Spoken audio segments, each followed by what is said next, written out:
Hello folks, Dave here again. Today or tonight, this morning, depends on where you are I guess.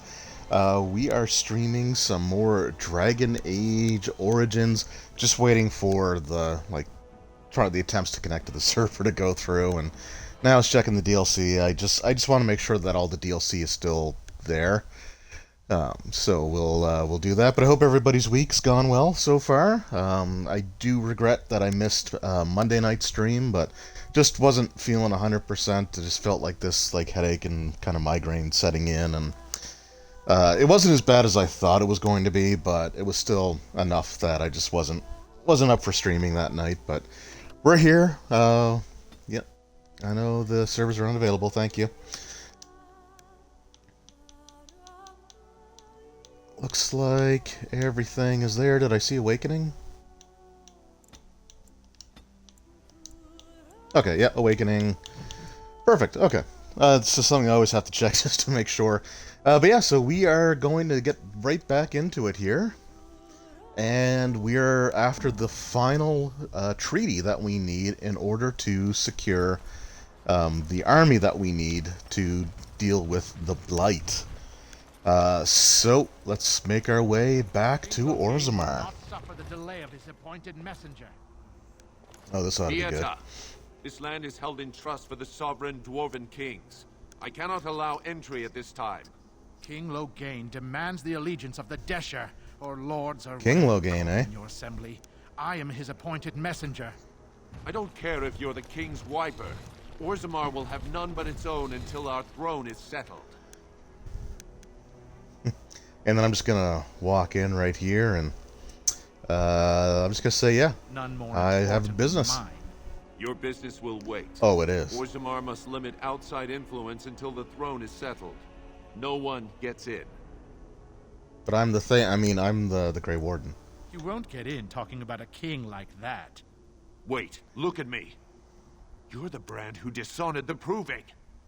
Yep, that's me. You to be ignorant of our tragedy. Orzammar has no king.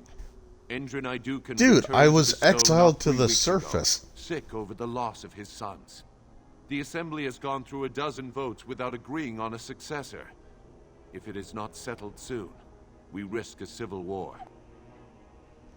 Well, I am a Grey Warden, so... King Cailan and nearly doomed Ferelden.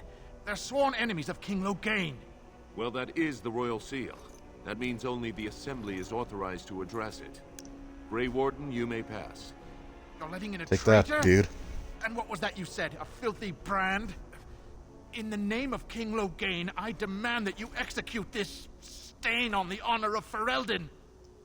Yeah, that's not gonna happen. Alright, so raise your blade if you're so tough. Loghain is the traitor who killed King Cailan and Ostagar. Yeah, you know what? We're gonna tell him the truth. Lies and slander! King Loghain will not suffer this. I will not suffer it. I'm his messenger. Kill each other. Oh, that makes you so important. But take your sodding fight off my doorstep. Okay, I like him. He's no nonsense. The Grey Warden shall pay! Oh, I need my momentum. Ability here. Jeez, Shale.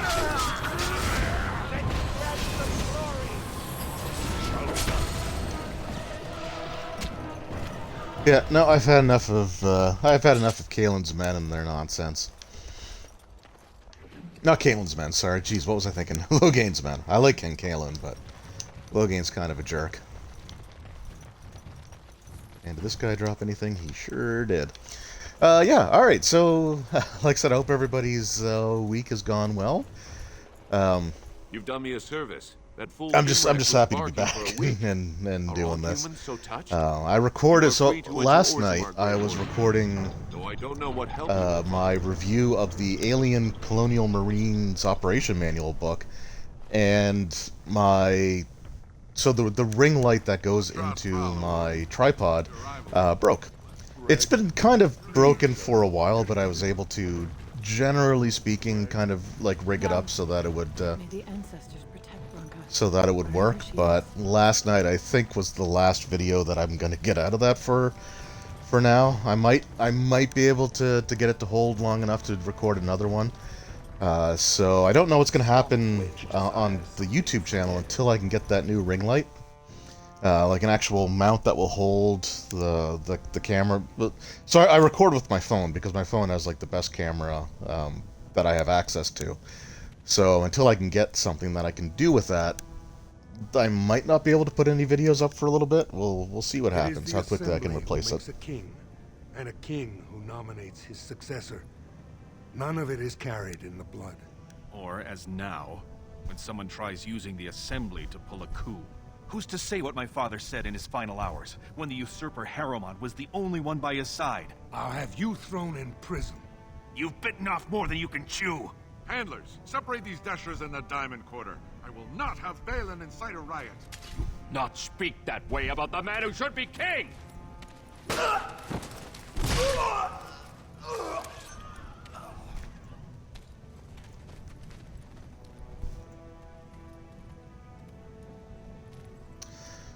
Well, that went well. I won't have fighting in the cup, especially in front of outsiders. Alright. Just looking at the stream video, is it really freezing up as much as it is on my on mine, or is it just the way that my laptop kind of sucks? Hopefully it's not. Hopefully it's not the stream itself. If anyone can let me know, I may check in with that again, but I just want to make sure that this is actually something that can be watchable. And I mean, like I said, I know my computer's not the greatest, so. But anyway, that was our first look at Dwarven politics. I have enough crime without some castless carrying weapons in the city. Your actions risk pain of death. Name yourself. I'm the warden. Warden. You? When I heard they accepted a brand, I thought it was a joke. Surfacers and their cloud-addled heads. Fine, oh illustrious Grey Warden. What do you want? For you to stop being such a jerk to me, jeez. So I've played the castless dwarf a few times before. I don't remember them being this hostile towards me. Surface problems. Well, we have no king to hear you. You can join the shouting at the assembly in the Diamond Quarter if you want. Bunch of Desher lords bickering over sand. Balin, Harimot. Is one so different? No paragons here. Well, Yes, this should. was fun. Oh, God. So this is Orzammar. It's huge. Yeah, it's alright. Did you see that? I cannot believe what this city has come to. This would never have happened when Endrin was alive.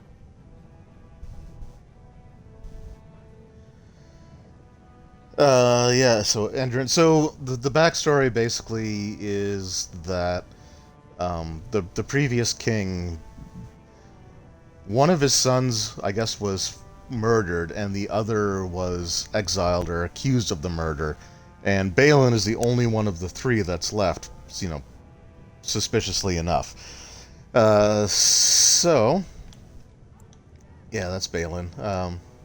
What do you know about this Lord You're Harimot? from the surface.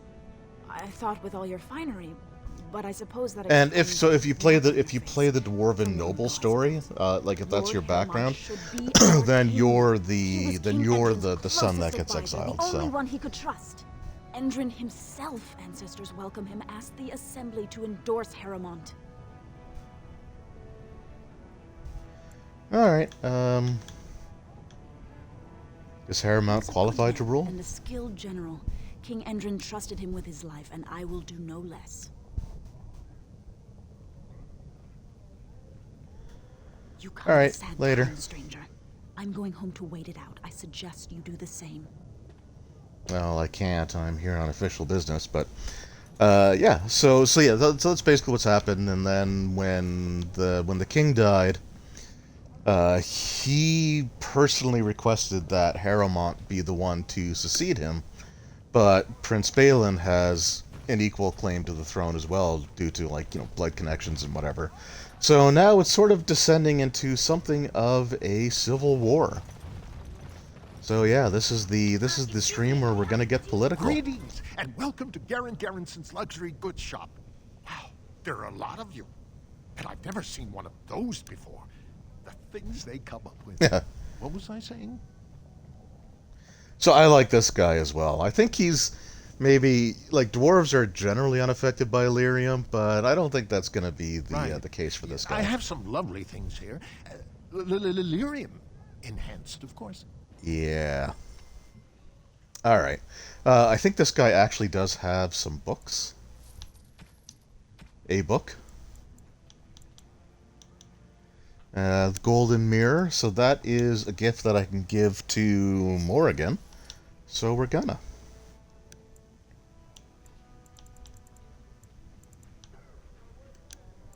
Oh right, yeah, I took out all the alcoholic gifts to give to someone. So, all right, cool. So we're gonna pop that tome right away. I will help however I can. I think this only gives me attribute points. I don't think it actually gives me anything else, but we'll see. Oh no, it actually gives me a talent. That's great. Let's see. We'll put it into dexterity. Give that a 40. And I'm all maxed out on dual weapon. I could take device mastery. That might really help, actually. And what's this one here? Pinpoint Strike, so it's activated. I've never actually used this ability. The duelist has learned to strike at the vitals of an enemy, pinpoint accuracy from any angle, for a moderate duration. Also, okay, generate automatic critical hits. That's interesting. I might take that next level, because I want to say, I'm nowhere near, but I'll gain another level before this is all done. Oh, and who is this? I actually was talking to your companions, or are you from the surface too? You could say that. I've been trying forever to find someone who really knows the surface world. I don't suppose you've heard of something called the Circle? Yeah, I was just there. I've been trying to reach someone there for years. I've sent missives with You could say that I every never caravan, heard of I it, never but get a I'm reply. pretty sure I was there and I went through the wanna know if fade and you all accept that me for nonsense. study.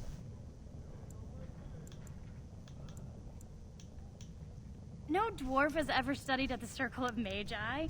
I guess you never read First Enchanter Caitlin's treatise concerning dwarfs and the non-heritability of magic. He tested dwarfs from 20 No, as a bloodlines castless, and found I, they couldn't perform any level of spell casting, didn't really have regardless access of to the lyrium shape right. exposure or time on the surface. The Circle speculates that lyrium in the stone shields us from spiritual influences, and over time made us immune to them. So basically, they can't use magic, and they're not at risk of being corrupted by demons. I want to go to the Circle to study. I assure you that desire will depart the moment you arrive. I don't want to do magic. No dwarf can cast spells, but I don't see why I shouldn't study it. It would be a valuable exchange. Orzammar would learn of one of the great natural forces of the surface. And the Circle gains direct access to our knowledge of lyrium smithing. Well, all right, I can ask. My name is Dagna, daughter of Janar of the Smithcast. Tell them I've already begun reading the Tevinter Imperium's Verticum Kadab, and it's just fascinating. Did you know the Imperial Magister Lords once had genealogies of every human family known to produce a mage child? Oh, I'll go pack my bags right now. I'll be waiting by my father's shop.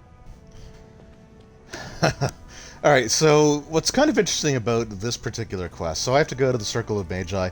I'm going to be going there pretty soon anyway. Like, I know that this is supposed to be like the Orzammar streams or episodes, whatever you want to call them, I guess, depending on if you're watching this on Twitch as it's going on, or when I upload it to YouTube.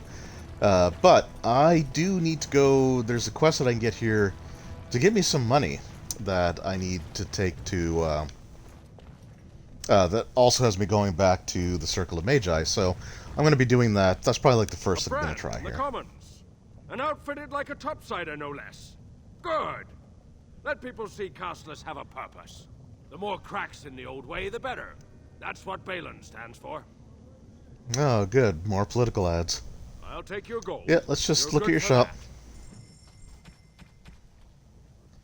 Alright, Tome of the Mortal Vessel. So this is the one that I think is just attributes, but that's fine, because I'm still gonna take it, still gonna use it. And we're gonna use that right... yeah.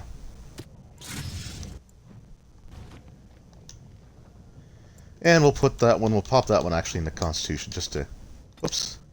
Increase my hit points. I think I screwed that up, did I? No, it doesn't look like it. Alright, we're fine.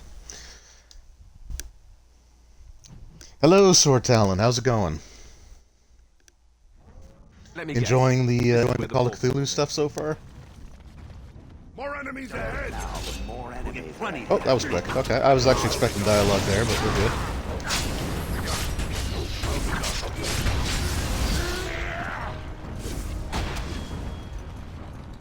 Oh, okay, I got slowed by an archer. I was gonna say, there's no skullcasters here.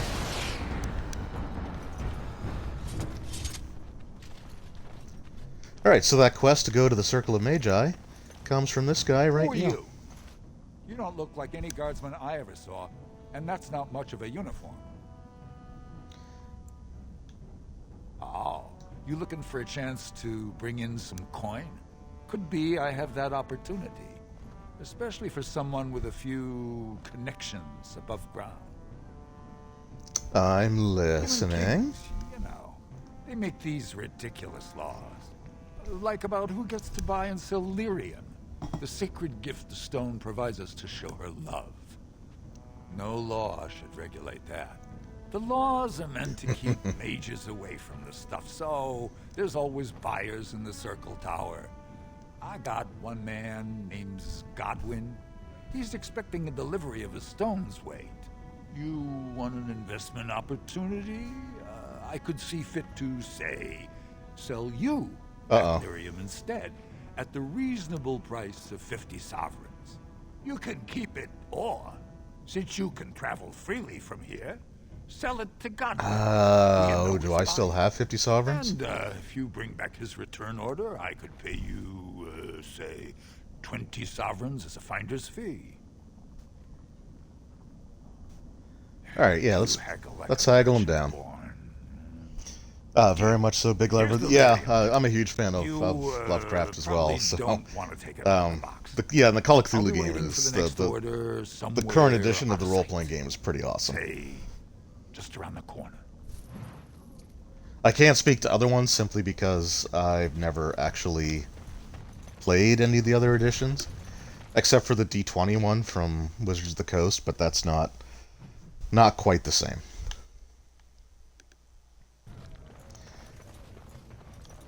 Alright, so there's some more quests to do here. I'm just going to pick them up and start them off. And some stuff to give me experience points.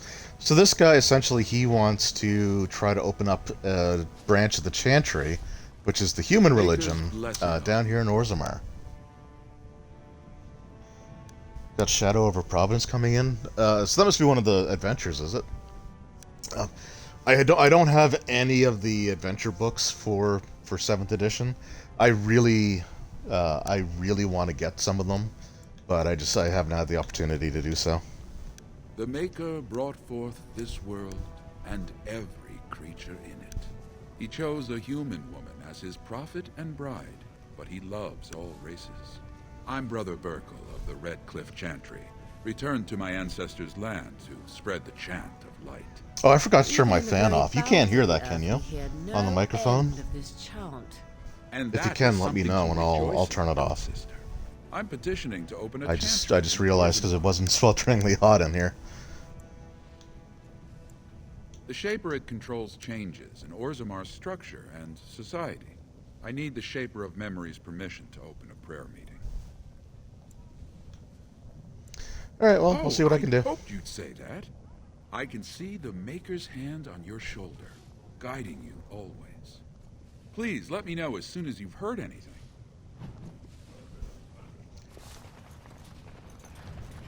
I hope that is someone being murdered and not simply singing. Alright, so now I gotta talk to... I think I gotta talk to her father. Can I talk to her again? It takes 2 weeks and 4 days minimum to make the journey to the Circle Tower. Why do I get the feeling charting routes to the Circle Tower is one of her favorite hobbies? I'm guessing you haven't left yet. Okay, you can't hear the fan. That's awesome. That'll make the rest of these summer streams a little bit easier because today was a warm one.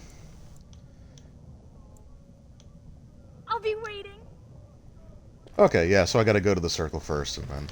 Oh wait, does this guy? I don't think he has anything, and I'm getting pretty low on money here, aren't I? Because I just spent 9 gold left. I'll get that back though. I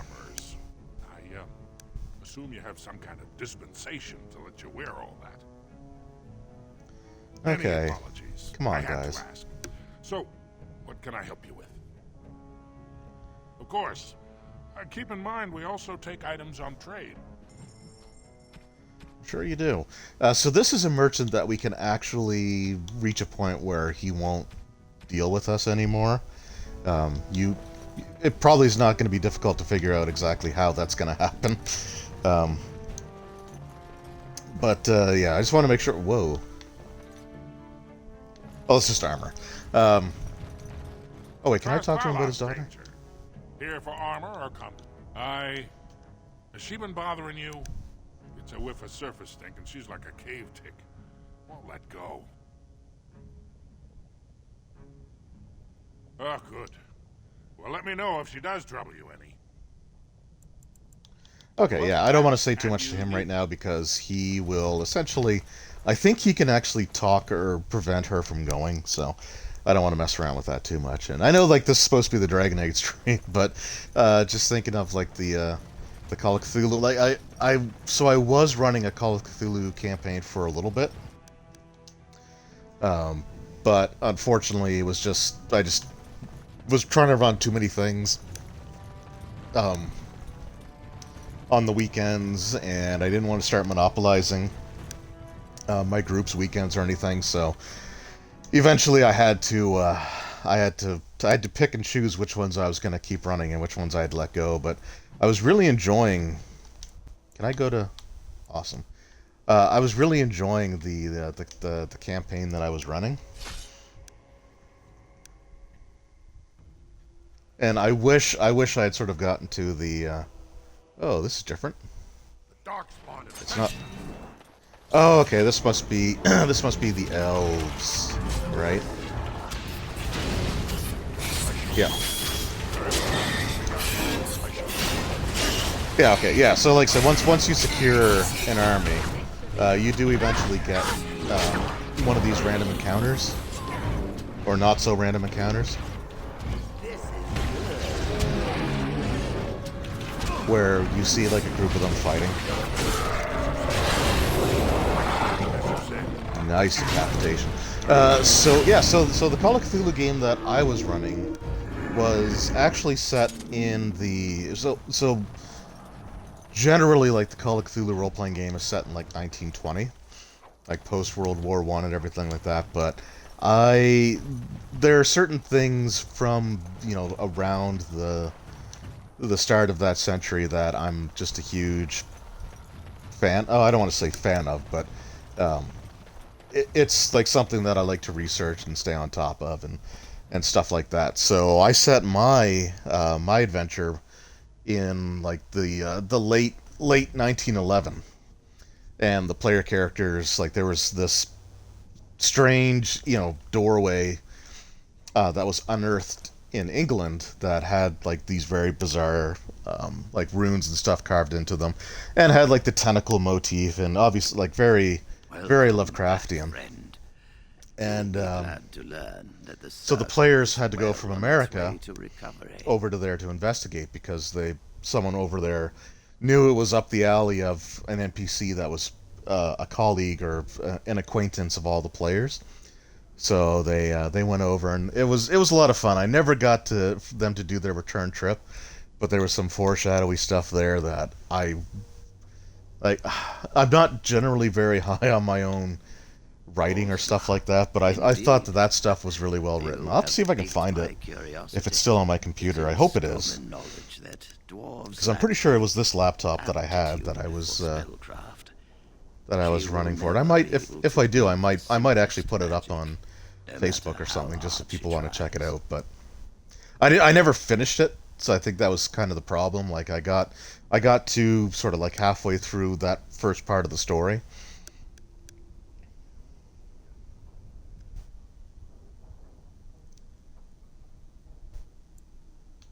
Fascinating. I suppose the circle should be flattered. Can't see a decade or two. No, it really doesn't. So yeah, the big thing that I wanted to involve was just like transatlantic travel, because I've always been really fascinated by like early turn of the century like ocean liners and stuff like that. So, and I chose late 1911 for a very specific reason. I see. If she is willing to sacrifice... And I know Pulp Cthulhu, the more action-oriented version, takes place in the 1930s. That this path will not be easy. But if she chooses it, then she is welcome here at the Circle. She will live and study with the Tranquil. The one problem with like trying to set your adventure around a major historical event, though, is the fact that like the second you tell what the year was, like everyone knew what was going to happen. But at the same time, it could still be a lot of fun to deal with. If only the Circle was in better shape. I fear she may be disappointed when she arrives. This will be interesting. She could tell us much about our Dwarven neighbors. Yes, the more I think about it... And so the other thing, like, the group never actually got to know this, but I wanted to actually... I actually wanted to set it in both time periods. Thank you. I wish you well. No, you will always be welcome here. So, like, the characters in the 1911, 1912 era, they would... So basically, if they ended up dying, which was a possibility, then... Where am I going? If they ended up dying, then I actually had a plan to have them make new characters, but from the modern era, and they would discover this relic that they unearthed in England, or that the original players unearthed in England, and sort of pick up the story from there. So again, I thought that might have been kind of neat to sort of do like both ends of the spectrum.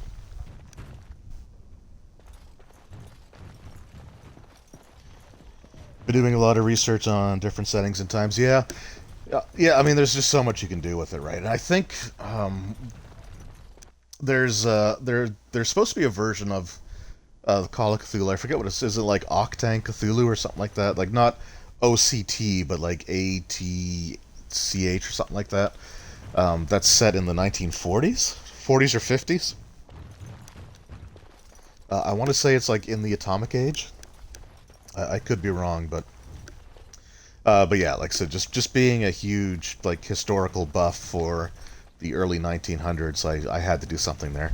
So the quest we got to deliver lyrium was to this guy here, which you may remember from our first trip to the Circle. He loves his closet. Oh, it's you! You saved the Circle. I'd kiss your feet if you didn't look as though you'd kill me if I did that. You'll settle for a handshake, won't you? Maybe a kiss on the forehead, eh? Yeah, handshake, yes, kiss, no. Suppose we feel the same way, then. Might not seem like much coming from me, but I appreciate what you've done for us. Hello again. No, you're supposed to... Would you like me to tell you again how wonderful you are? Or maybe you'd just like to talk a little? Oh, okay, here we go. It's like, crap, am I not going to be able to turn on that quest? But there we go. You know, correspond. Did he, have anything for me? Yes, I'll take it off your hands right now. What about 50 sovereigns? That's a good price, no? It wasn't easy getting here. 75. Make it 60 and we're in business. That's a more reasonable one, so that's what we're going to go with. Drive a hard bargain, friend. If I had children, they'd be starving. But I don't, so here's your gold. Out of curiosity, do you know why this lyrium took so long to get here? Yeah, Orzamar's all kerfuffled right now. Dwarves and their politics. Always causing trouble. How is the situation now? Ah, I see. Well, I just wanted to know if I should... So yeah, so it is expect another atomic age. Cool. Late delivery. I mean, that's something. So that's something else that I'd also kind of considered, like having Eldritch forces sort of behind the creation of some of those, like atomic weapons. Or I think it's going to be an interesting. I think it's going to be a really interesting version of the game.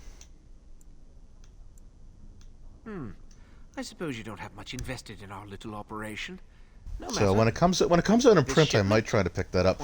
What I really want to get is there was like a 3-book adventure collection. I think it was called like Masks of Nyarlathotep or something like that. But those I've heard are really good, and I just haven't had a chance to pick those up yet.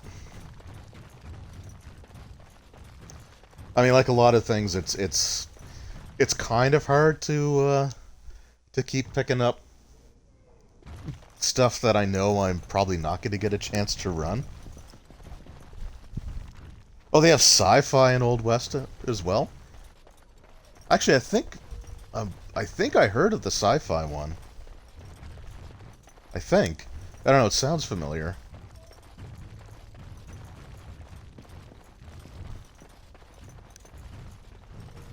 Either way, I'm a huge fan of Call of Cthulhu. I think it's great. Oh, what's going on here? Oh, okay. So, one of the things I was going to say is something that can occur when I'm doing this quest with Dagna is it can glitch out and put her in the circle before we actually go back to Orzammar to talk to her. So she's here now, and let's just go through the dialogue. It's you, and it's been, well, quite a while. Enough time to get to the circle and back, I hope. Oh, please. Well, not don't do what I back. said. Yeah, so it gets a little glitchy when that happens. Ancestors, bless you. I can't believe it. There hasn't even been a Dwarven observer in the circle since your Relden in the 13th century. I need to pack. No, my parents would get suspicious. I need to go. Is there anything I should bring? Books? Tuition? Then I should go before my parents come looking for me. If you ever go to the circle again, maybe I'll see you there. I'm pretty sure you will. Oh, and it completely changed the location of where I was standing. That's... okay. Yeah, that's... So normally I just talk to her in that room, but it actually, like, warped me. So the question is now... is she still going to be there? Or is she going to appear in Orzammar and talk about how great the circle is?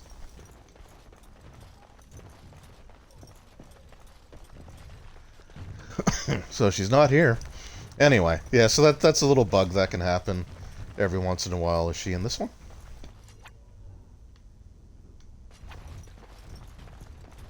Oh, did I miss something here? Oh, okay, yeah, just this little stash. Anyway, so I'm kind of glad that happened, just so you guys can kind of see that occur, where I'm talking to her inside of the circle, and she's talking about how, you know, she hopes to see me at the Circle of Magi. So I feel like she's actually going to be here on Orzammar now, and it's just messed up. But the thing that does kind of bug me about that, however, yep, there she is. The one thing that does kind of bug me about that, though, is that there are some bugs in Dragon Age Awakening, like the big 16+ hour expansion, and some of those may require me to have to, like, quit and reload, and seeing this bug makes me think that those ones are going to probably still be there. The circle is amazing. Thank you so much for making this possible. Yep, that's the circle sure is great. Definitely doesn't look like Orzammar. Ancestors. I'm sorry. Did you have an offering for the ancestors?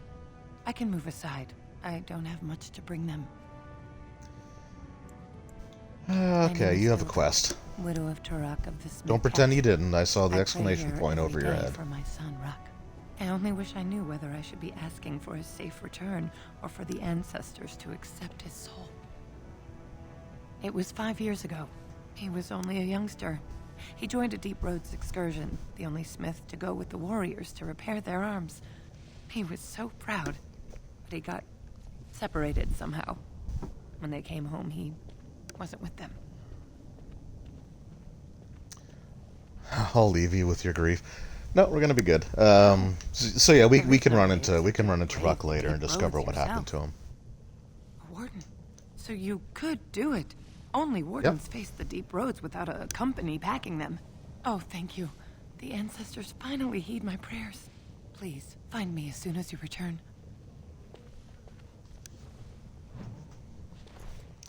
Alright, let me just check that quest with, Okay.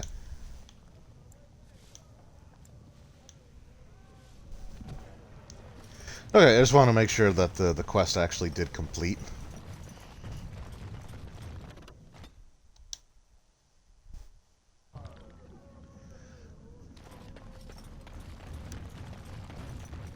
And now we're going to fleece this guy for a little bit. Isn't my new best friend. You make it to the tower yet? Excellent. I must say I wasn't sure I'd see you back here. Now, that was 10 sovereigns we agreed to, right? Right, so he's going to try to swindle us. He actually agreed on 15, but I'm going to say, you know, it was 30. That seems pretty steep. I can't believe I'd offer that much. But I do appreciate what you did. I'm going to give you 25, and let's call it even.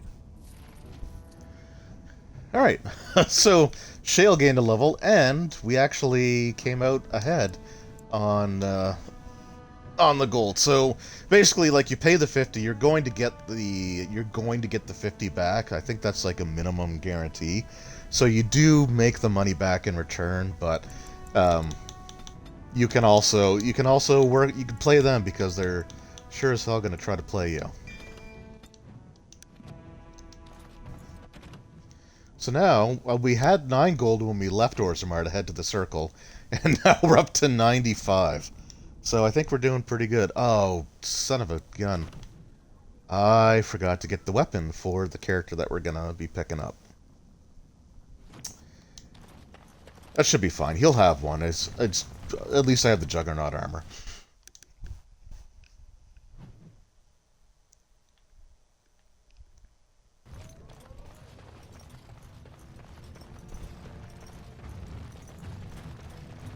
So, with this, like the other treaty quests that we've seen so far, with the Circle of Magi and the Templars, the werewolves, and the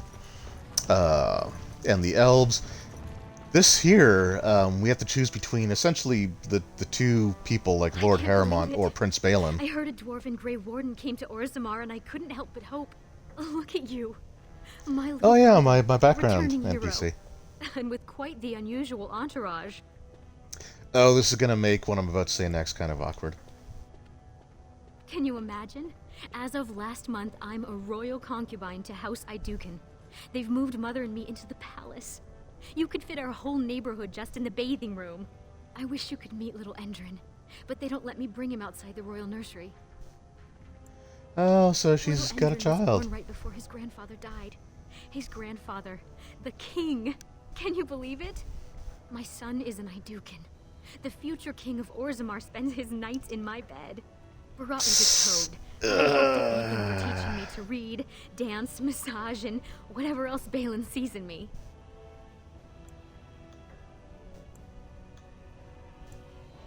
Yeah, I'm just gonna skirt around. So like those ones, I put up a poll asking what I should do, who I should side with, and this was the closest one that I've had so far. Like typically, several of the polls have had like 2 or 3 options. Generally, usually there's like 3 different things you can do, but the ones that have only had the 2, there's usually a pretty clear-cut winner. When I put the poll up for the first day, it was literally 50-50. It was like 50%, 50%, and for some reason, unless it's something that I'm missing, YouTube doesn't actually show you what the actual number of votes are. So I had to refresh it just before I started the stream here, And it has sort of pulled away a little bit, but it's at 53-47. And the choices were obviously between Harimont and Prince Balin. And the consensus was Lord Harimont, which makes this awkward because this character's sister, she is not really married, but I guess, she's the royal concubine. So basically, she's with Balin, and talking about being, the with the future king and all that stuff. And oh man, this is gonna be difficult.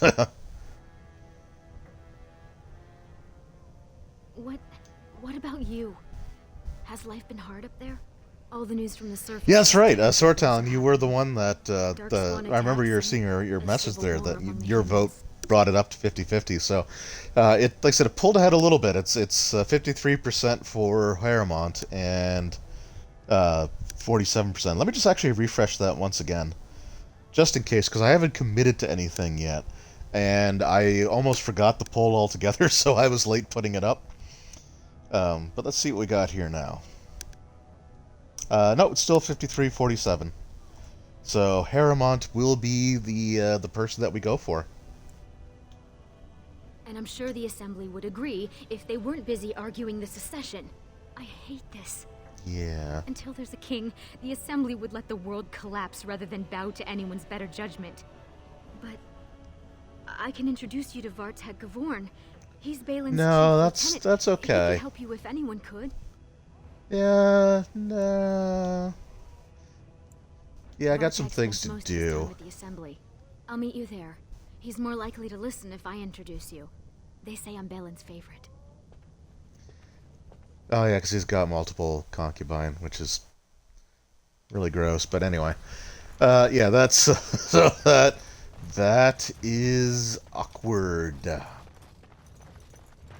Questions arise regarding Lord Balin's impending marriage to a casteless commoner. Favoritism to the casteless suspected. So this guy will have a few gems to belt out as we go along. It speaks. Nope, never mind. Trying to get to that wall carving.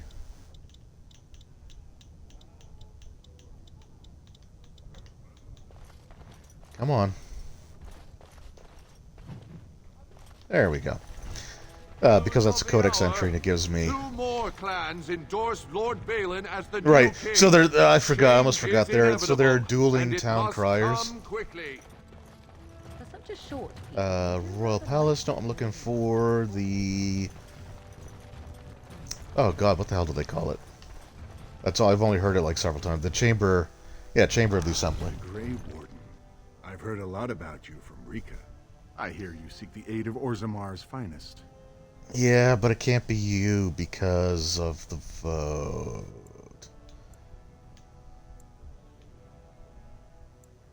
Yes, the treaty. I've seen it in the Shaper's libraries. Now, the difficulty is that the treaty only compels our king, and we are sadly lacking one of those right now. You're not lacking loopholes, though, are you?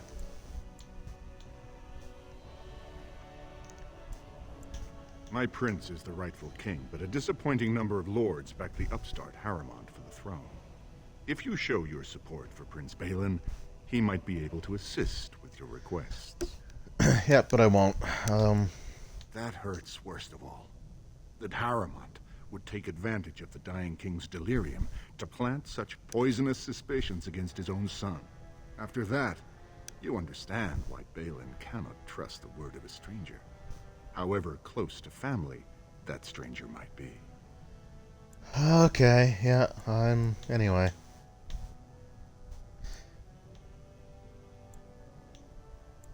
Then I will seek my aid from Harimont instead. Yeah, let's go with that. We must be cautious about whom to trust.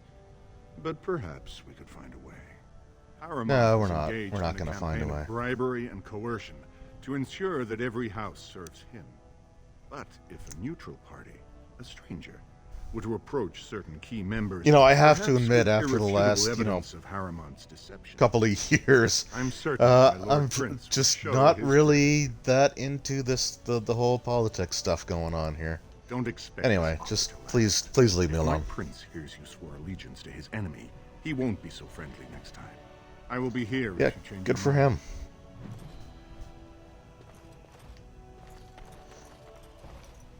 So essentially, whichever side you choose, the other side is going to send assassins after you. Enter quietly if you wish to observe. Your mind has gone to dust if you think we would pass such a writ. Half our houses would go broke without the surface trade. The proposal is only effective until we have a king to ensure we are respected by the surfacers. Leaving you conveniently positioned to take over all contracts. I'll see your head on a pike first. Deshers, lords and ladies of the Assembly. I've already Like done yeah, my this part this to prevent this violence. section feels almost I too real summon now. more? I'm not gonna lie. Steward Bandalore. And no, Sympathizers we're are not gonna tying our talk hands real with world trivialities. politics They because may as that's well just open us to the sky. never a good I idea. suggest we put the matter to a vote. And I suggest you have a taste of my family's mace. Enough. The Assembly is in recess until the members can regain control of their emotions.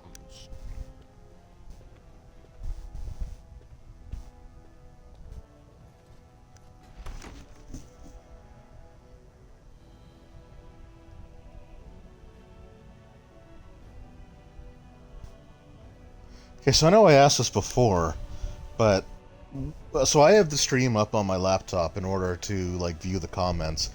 Now my laptop's not the greatest, but I noticed like it's sort of stuttering a lot, like the video.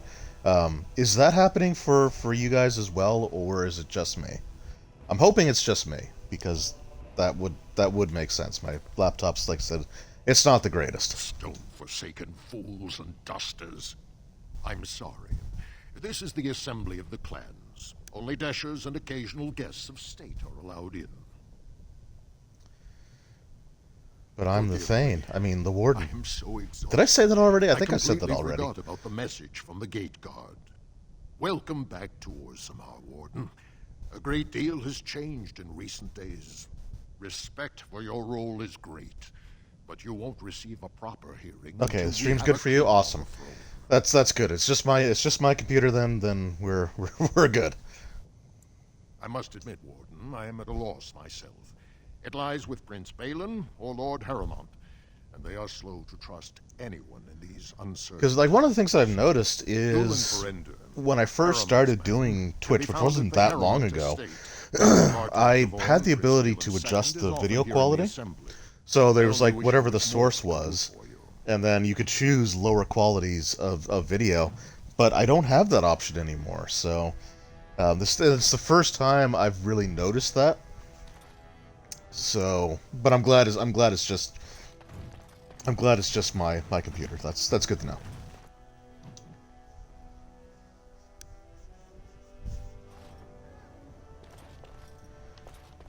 I heard there was a Grey All Warden right, so here. this is the I am contact for Dulan Lord Ferrell. Harimot. Second to Lord Harimot, King Endrin's own choice as successor. Word is spreading that the surface may suffer a blight. It is shameful we are not in a better position to help.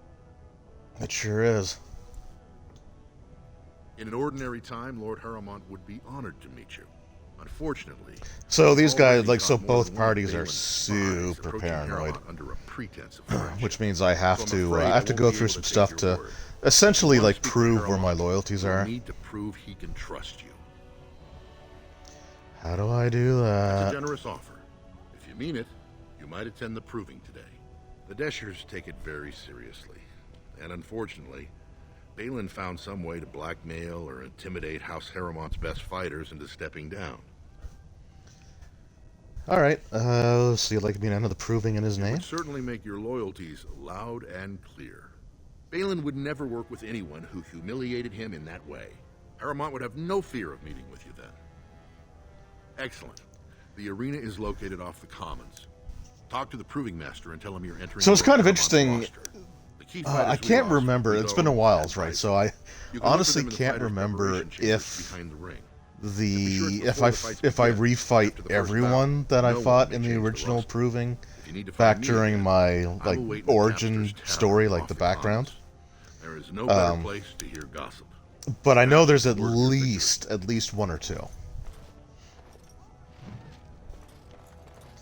Which I always thought was kind of cool, right? Because you sort of go back and you get to see sort of how they've changed over time. Is the voice of change and defense.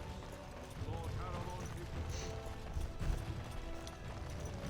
is news of the hour. 3 more clans endorse Lord Harimot. Oh, and so I'd referenced a new party member that we're going to eventually get here. Here he is. How can you people just ignore that? Bronca didn't go alone, Ogren. She took the whole house, everybody but you. So just get over to Tapster's and drown yourself already. You know as well as I do that's how this always ends. You think I'm afraid of some cub warrior who's barely off the teat? Ha! You lift a weapon or attack a single citizen in Orzammar, and you're stripped of your caste and exiled. Even you can't have forgotten that. Get out of here before I call a guardsman.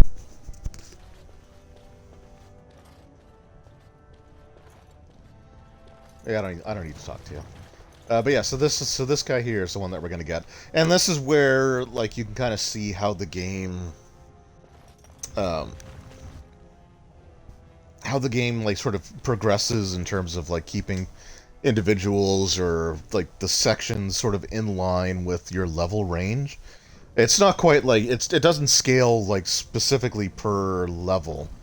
I meant to go to the Shaperate. I'll do that after the proving. It's not a big deal. But so if you like the first time I played, I think I actually came here like first.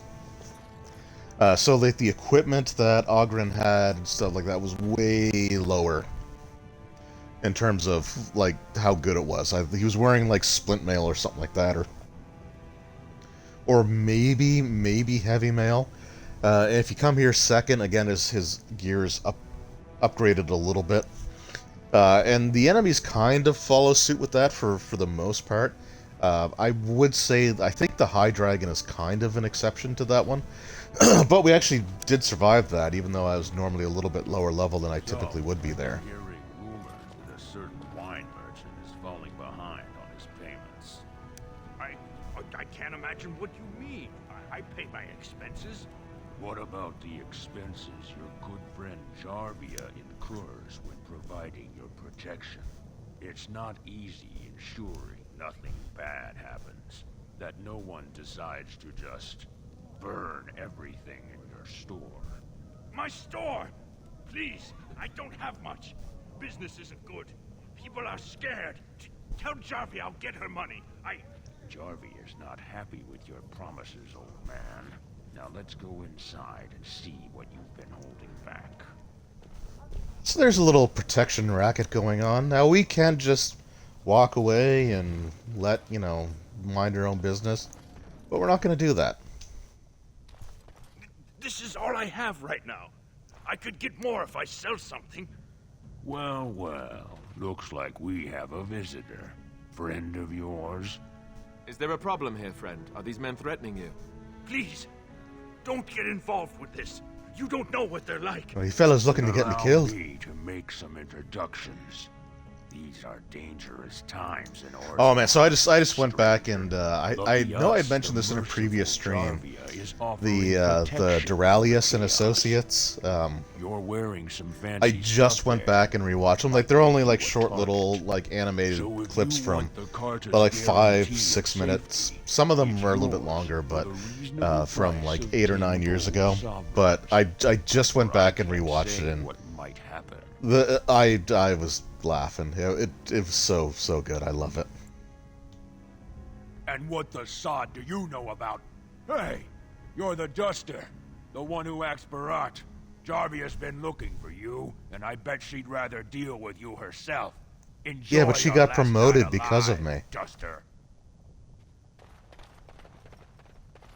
Well, that didn't quite go the way I was hoping it would. Bless you for saving my poor store. I don't know how to express my gratitude. All right, let's see what you got. I'm showing you the lowest prices I can afford, I assure you.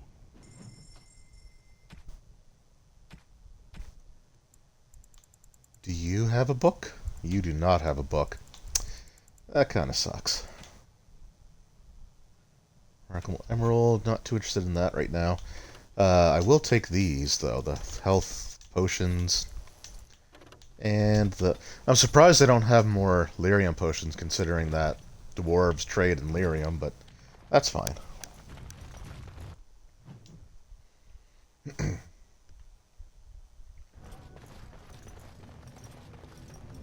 So while we get ready to go to the provings, I actually just got an email earlier today saying that... Oh, actually, let's let this go first. You are of the opinion that I should not be? I am curious. It seems as if it has little reason to stay. The same could be said of you. There is no control rod commanding your presence, Gollum. I have no history and thus no purpose. The same cannot be said for the Swamp Witch. Its purpose is simply unknown. Keep asking questions and I shall turn into a bird. I can do that. I have no fear of birds. Oh, I didn't say you were afraid. I would simply hover out of reach. Hovering. Waiting until... Enough! I shall be silent. Excellent choice. Yeah, so I actually got an email today. So there's a bunch of Paizo products that are on their way. I guess they just got shipped out, and they. I have a hard time reading PDFs, and I don't like trying to record with PDFs because I don't really have much in the way of like screen capture software or audio recording software. Like I like to do stuff on like camera. But the book Secrets of Magic was one of the things that was sent out. Of underground existence, I take it. And it's pretty interesting. I haven't gotten very far into it. Like I've just kind of looked at a couple of things because I can really only read for a few minutes before I start. Like it starts affecting my eyes. I do have an eye exam finally set up for later in September. Look, I already told the proving master I withdrew. Do you have to keep But harassing me? yeah, so there's like 2 new classes in it. There's the Magus or Magus, and there is the Summoner. And I haven't looked at like the spells or any of the other stuff like that that's in the book. But those classes are kind of interesting because they're not like full-blown spellcasters. And I'll have to look and see how they actually did them in Pathfinder First Edition. Why, I'm Basil But Harimot, but you know that. they can only have like if you whatever their work highest for level me, of spell do me a is. favor and pretend I never said anything. They can have they have like 2 spell slots that they can cast of that, and then they can cast 2 spells of whatever the level is directly below it. So as they progress in power, they actually so they start with first level spells and they get second level spells. But when they gain third level spells, they have like the third level spell slots and then the second level spell slots, but they actually drop the first level spell slots. Now the thing, like both of those classes are based around other things. Like so, with the Magus, I forget. I didn't even pay attention to this guy saying. So I take it you weren't sent here to find out if I withdrew from the proving. In that case, never mind. No, I was.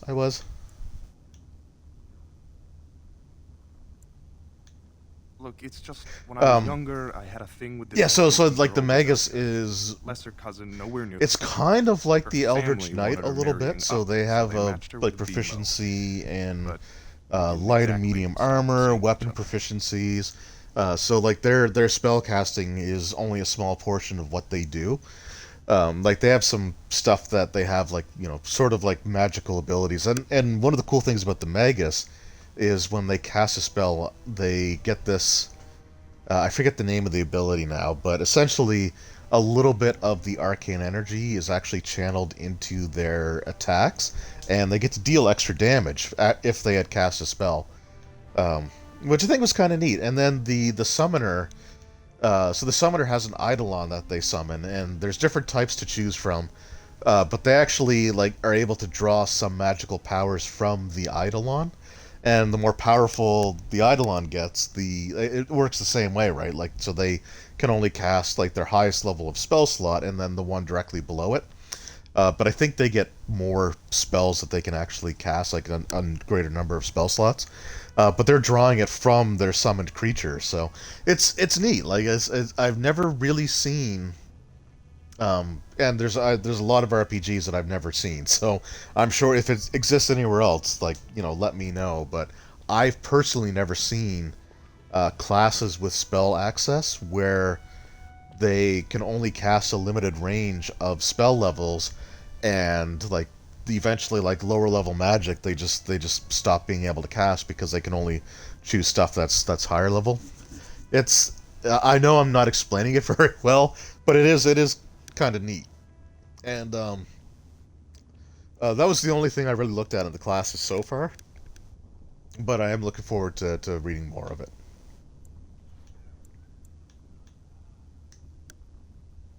I thought we were discreet, but she's married to a Desher's heir. He'd kill me if he knew. So I have to slink out of here like some worthless brand for fear Balin will tell the whole city. They have letters. Love letters Revelka wrote me. If they were made public, she'd be disgraced. Her husband would cast her aside, and I would be lucky to be allowed to die in a duel.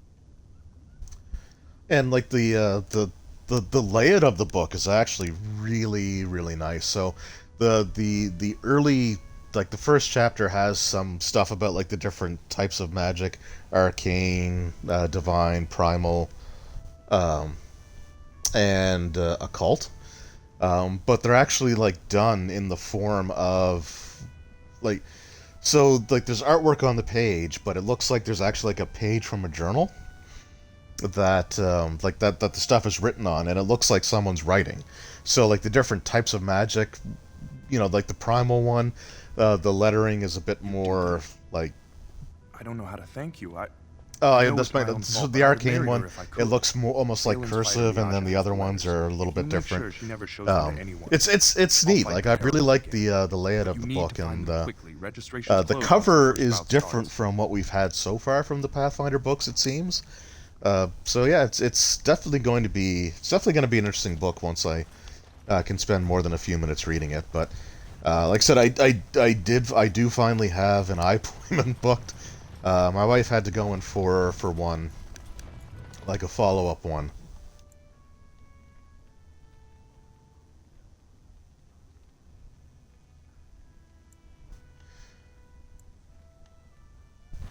Okay.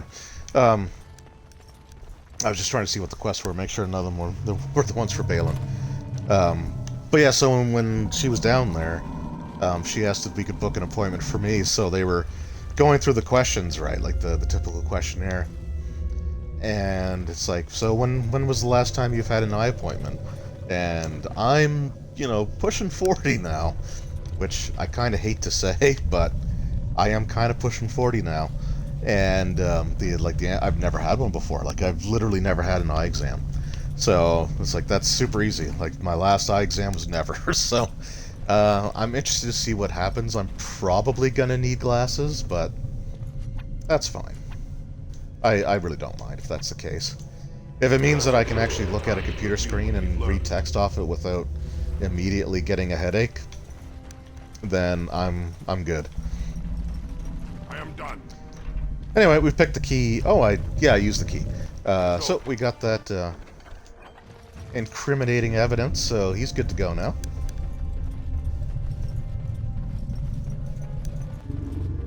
Yeah, the summoner looks really neat. I guess it's kind of like the Final Fantasy summoner kind of thing, except instead of having like a whole range of creatures you summon, it's just like this one thing that just gets progressively more powerful. I should leave if you haven't found anything. Here you go. Where did you get those? No. I don't want to know. Just thank you. Smart. I can't say what it means to know my Revelka is safe. I will be glad to fight for Harimot in the provings. Thank you again, friend. Now, I don't know if I actually see the sister character again. So hopefully I don't, so I don't have to, like, deal with that, but... And then this guy What are here, I you think he doing dropped out as here? well. They've kept all castless off the ground since that Grey Warden fiasco. Yeah, that's me. Well, if the ancestors smiled on you, who am I to say they were wrong? Name's Guidon, and I just tendered my resignation. Somehow I don't think the ancestors will favor me today. I bet he did. That man thinks nothing is beneath him. Well, you could just tell him I had my reasons. It's not so much what happened, as what's going to. I heard from a reliable source Lord Harimot's already given up the throne. Balin called this whole proving to let his lordship save face when he concedes. Yeah, that's not true. And where did you hear this? That's more reliable than a member of the Assembly. I suppose there's nothing his lordship would do without consulting Doolin. He's always been his top Told him man. 20 Maybe years. you're right. Pretty sure I'm headed for I'm just a bifocals, but warrior. just I the always ring tried is to much stay easier. out of Yeah. these noble politics. Yeah, it's kind of been harder for me to read on print as well. But but on screens it's really bad.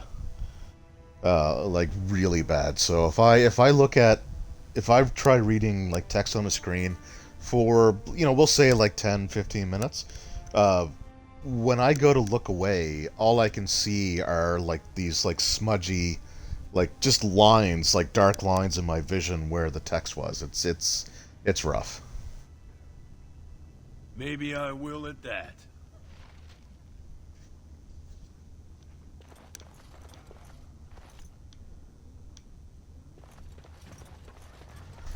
But like I said, if I need glasses, I need glasses. I don't. Like, I know some people get really upset about stuff like that, but it's kind of strange because, like, as much as I've struggled with like self-esteem and self-confidence issues, there are certain things that have just never bothered me. Like, I started losing my hair when I was like 20 years old. Oh, it's you.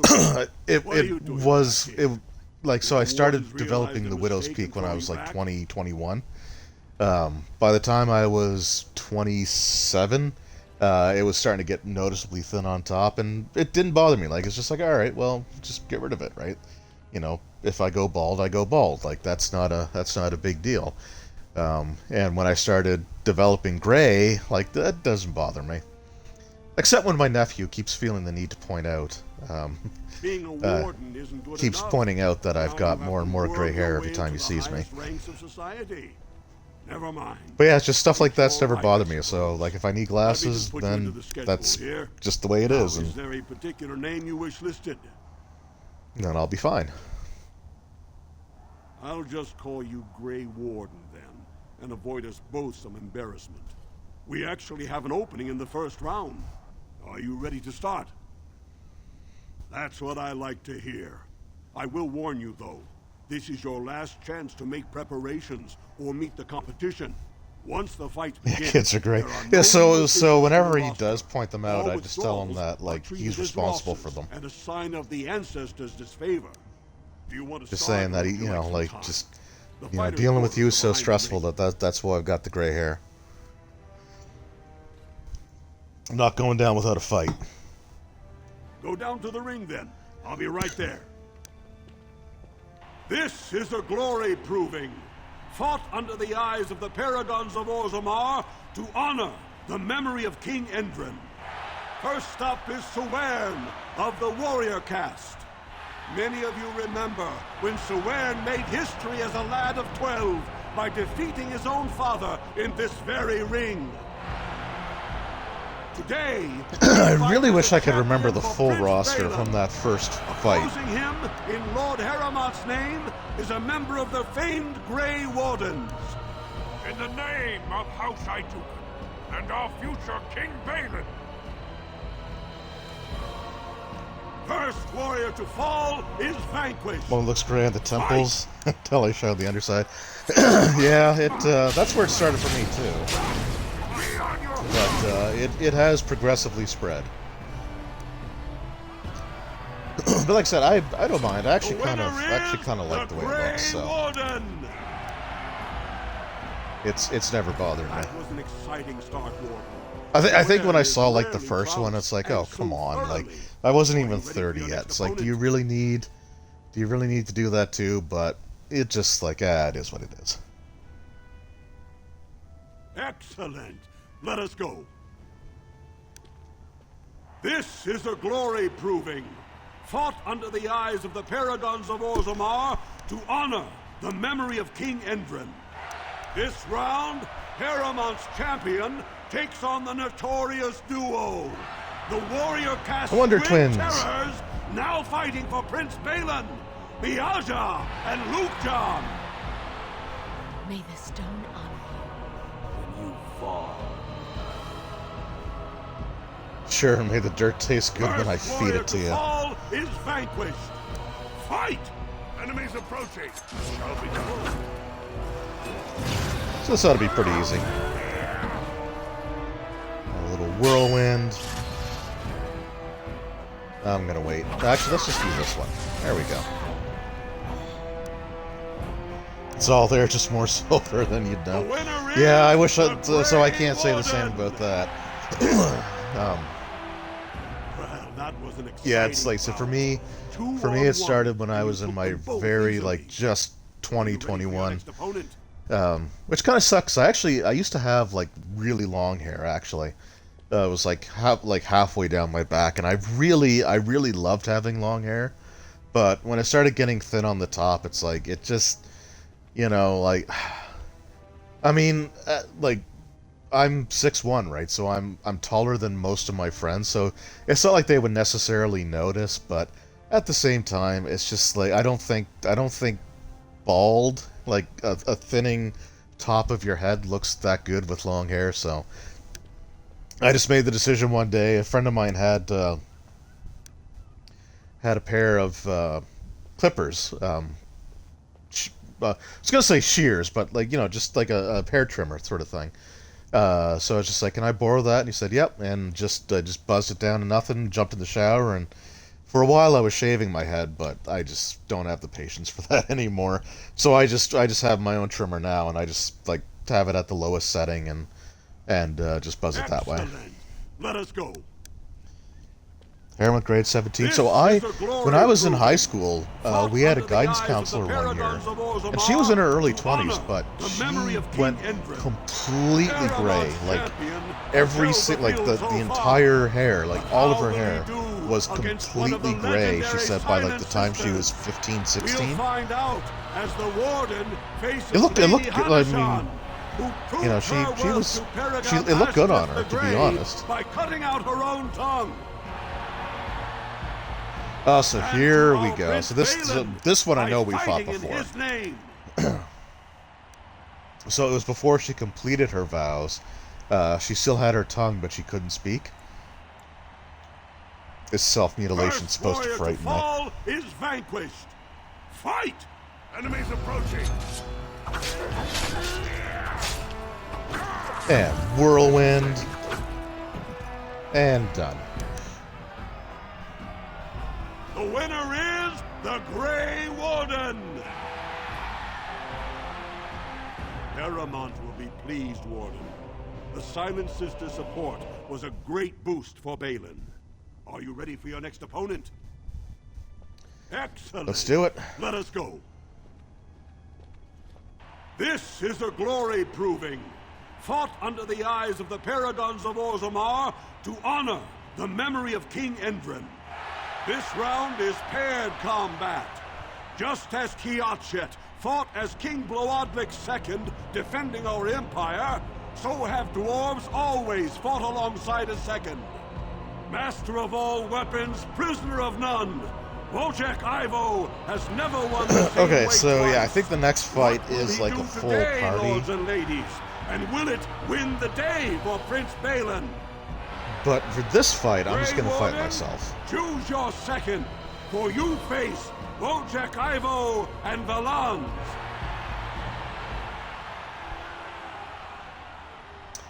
I can't choose. I can't choose Shale. No, I'm just gonna fight by myself. Will be declared victor. and then I'll have both of the guys that that I had to do a little quest for.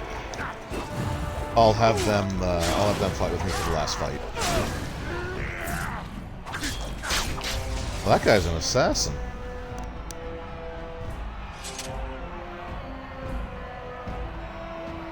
The winner is the Grey Warden!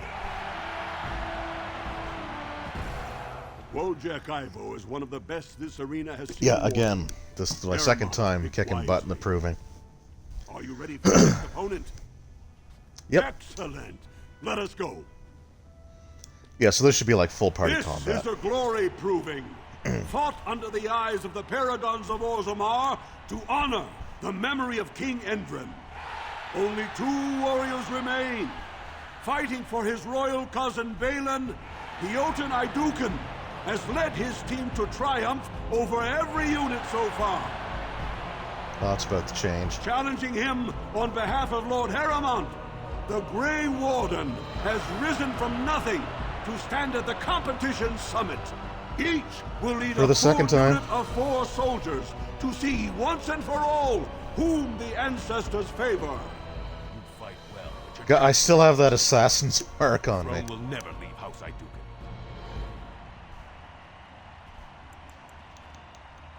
You honor me. Last one standing will be declared victor. Fight! More enemies ahead! Call that fight?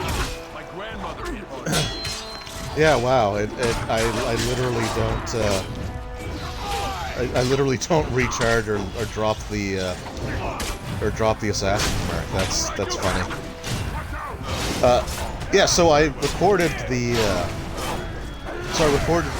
Alien Colonial Marines review there, but I haven't mentioned it on YouTube. But nice, I got the killing blow there. But Free League also sent me a one of these Simbaroom adventure books. I don't have the full rule set for that yet. They sent me the starter set, and they sent me that adventure. So I'm kind of debating if I should end up picking up those like the core rule book at least for that. Because the system does seem interesting. Like I do like the idea of a system where the game master doesn't necessarily have to roll dice, so that like the players are taking care of all that stuff, and I could just focus on like the story and like keeping track of damage and stuff like that. So I think it's interesting. So I may have to get the core rulebook for that. I don't know if I'll get a chance to run it. Like I've got so many systems now that I'm just looking at that I'm interested in, but it's like I'll never get a chance to run all these. I just don't have the time. The ancestors speak through you. Congratulations. Like the Talisman RPG actually looks very similar to that. And that looks like it'd be a very interesting one. And the Simbaroom one also looks really good. I've got the Vossen RPG that I also really like, and they sent me the adventure book for that as well. I have 13th Age, Star Trek Adventures, right now Call of Cthulhu. Like, there's all kinds of stuff that I just haven't had a chance to ever run, and I don't know if I'll get a chance to, but I guess why not add one more to the pile, right?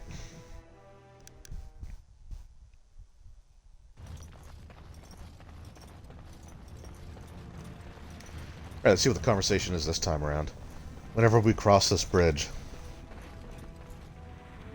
So Guys? you met this sibling of yours? Half-sister, but yes. And you gave the woman money? Yes. Why would you do such a thing? This woman is a parasite who will appreciate nothing you do. You know this. It's moments like this when I truly appreciate the difference between you and me. It is moments like this when I truly wonder at the difference between you and a toadstool.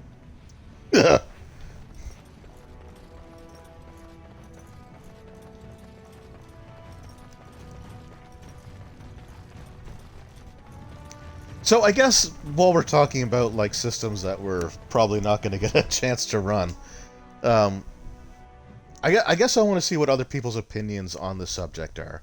I've considered like actually making a video on the subject, but we'll start here, right? And we can always go from there if I decide to later on. But so one of the things that I've seen as a response to like some of like the other role-playing games that I've shown, like Vossen, like Symbaroum, like the Alien role-playing game, like I've seen a number of people as a criticism say, well, that system looks really interesting or the setting looks really cool, but that game feels like it's just going to be useful for one shot, so like I have no interest in that. And for me, That's a lot of lava. I'm kind of at the point where if a system feels like it's better suited for one-shots, I'm more likely to actually want to pick it up at that point, because I've got so many other systems already that have, like, 20 level progressions and, long-term sort of, like, design and the way that the adventures are structured and everything, that I really don't want to add more to that. But the idea of having a few different systems that I could just pull off the shelf and say, hey, you guys want to give this a try this weekend, right? And do that. Like, for me, I like the appeal of that more than trying to add another system with, like, long-term leveling and stuff like that. That's just, like, I'm not going to get a chance to do any of that. Just between Dungeons and Dragons, or Wizards of the Coast stuff and Paizo, I have, like, so I've got, like, Basic Expert for D&D. First edition, second edition, AD&D. Third edition, 3.5. Fourth edition, fifth edition. Pathfinder first edition, Pathfinder second edition, Starfinder. The Dragon Age role-playing game has like a 20-level progression. I've got plenty of systems that I can do that with. And more than I'll ever get a chance to ever run. So for me, I don't think it's a bad thing to have a game designed that's really geared more towards short-term play, one-shots. Like, I don't think it's fair to criticize or to rule out a game simply because that's the way that it's sort of built. I think that fills a very important sort of like a niche in the role-playing market, right? Because sometimes you just want to give something a try for a session or two. Anyway, those are my thoughts on it. But I wonder what you guys think. Like, and not to say that I think you're wrong for saying that you're not interested in it. The most garish right? Like, people are certainly entitled to their opinions, and I will freely admit there was a time where I would probably feel the same As way. if he'd find a buyer for a stolen tome in Dust But Town. I'm older now. I have a family. I just don't have the time to dedicate to running games like I used to. So my opinions on that's definitely changed. And again, no shame if that's the way that you feel. I'm just giving like my own personal, like, I don't think it's a fair criticism from my perspective, but I get it if that's the way that people feel. But I just wonder how you guys might feel about that subject. Oh, pardon me. Were you looking for a particular volume? Not that I could really help. I don't know the libraries very well. That's why Call of Cthulhu appealed to you, small player count, and even actually Call of Cthulhu has a few like solo oriented products. The solo adventure in the starter set I really liked, and there's a couple of other ones that are like longer, like full size books, I think, almost or very close to it, that you can go through. So I think that's brilliant personally.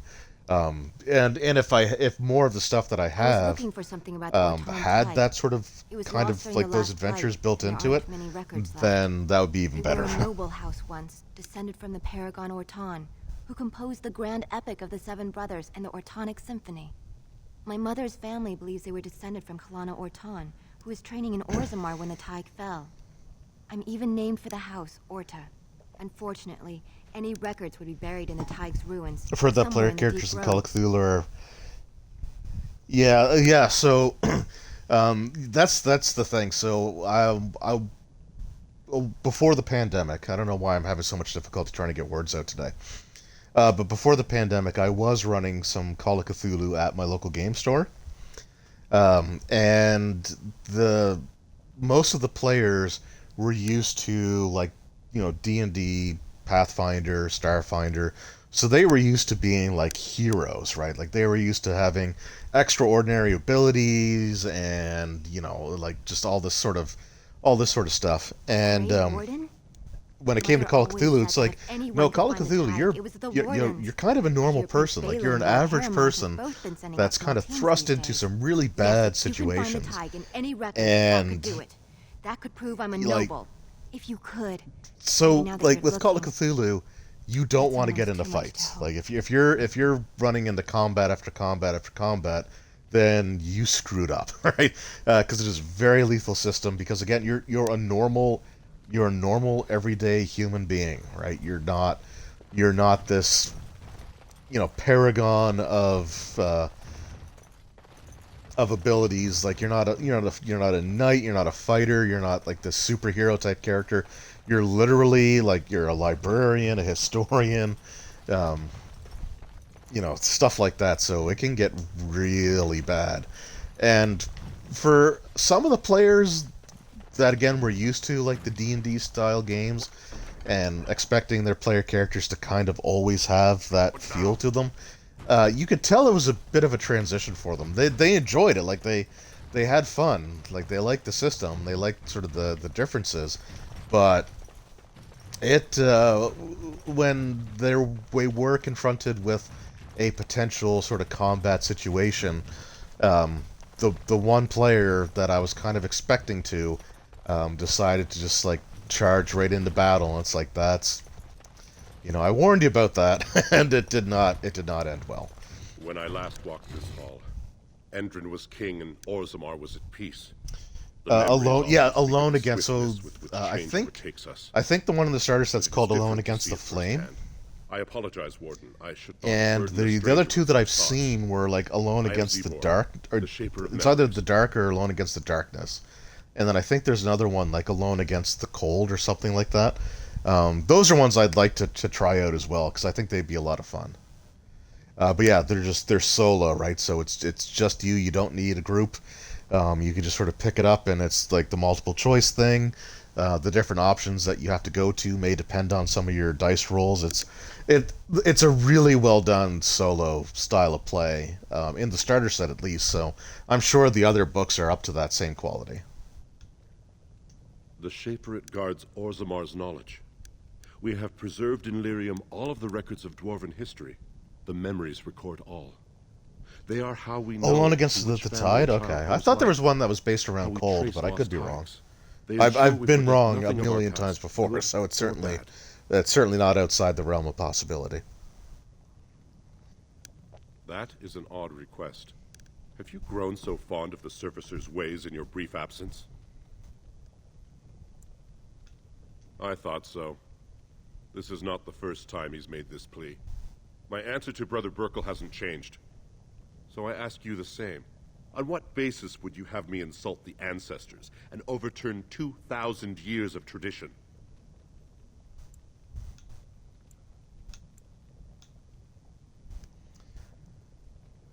Yeah, no, I'm not going to go with that one. The chant must be sung from all corners of the world. No, I'm good there.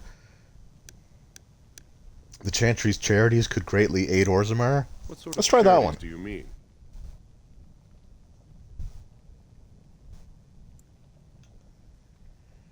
Oh, this feels like a trap. I am not certain this is in Orzammar's best interests. Our castes have served us well, but it's possible this service could benefit our people. Very well, he may hold a prayer meeting as he requested, if not build a new temple to his god. At least the words would come from one of our own. Now, is there anything There more? you go.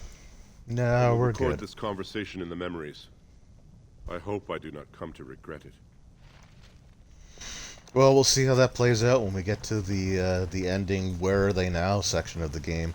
Still got a ways to go before we get there.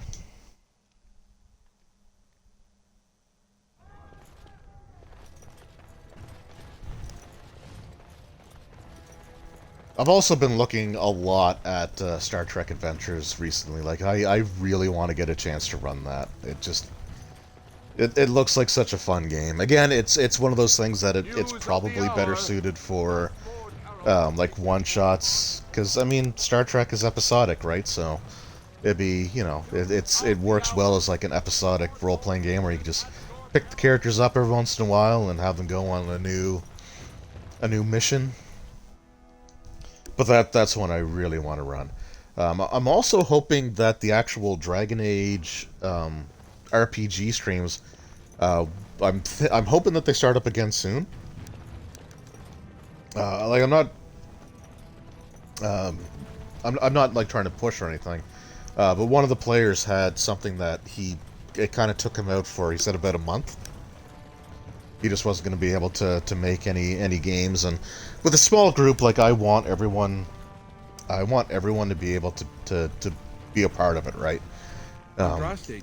So I'm thinking that probably within the next couple of weeks, or maybe by like mid to late September, we should be able to start that up again, because I really want to finish that one too. I've been having a lot of fun running those games. Oh, praise the Maker! You truly walk in the light, friend.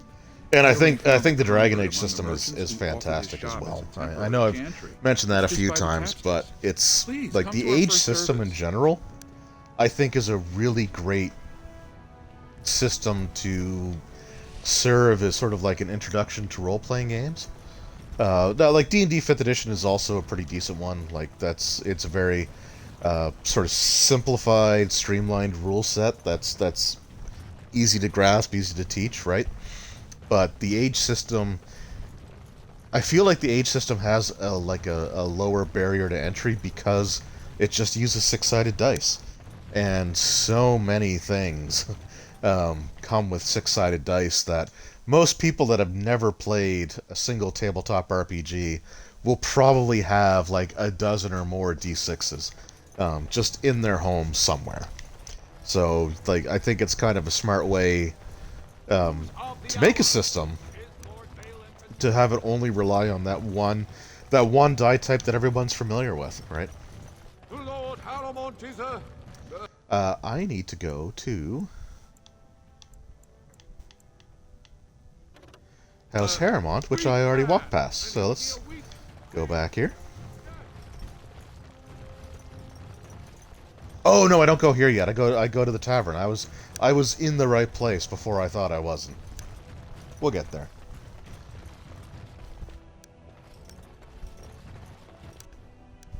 I've got a decent Star Trek from FASA or FASA. Still never played Buck Rogers.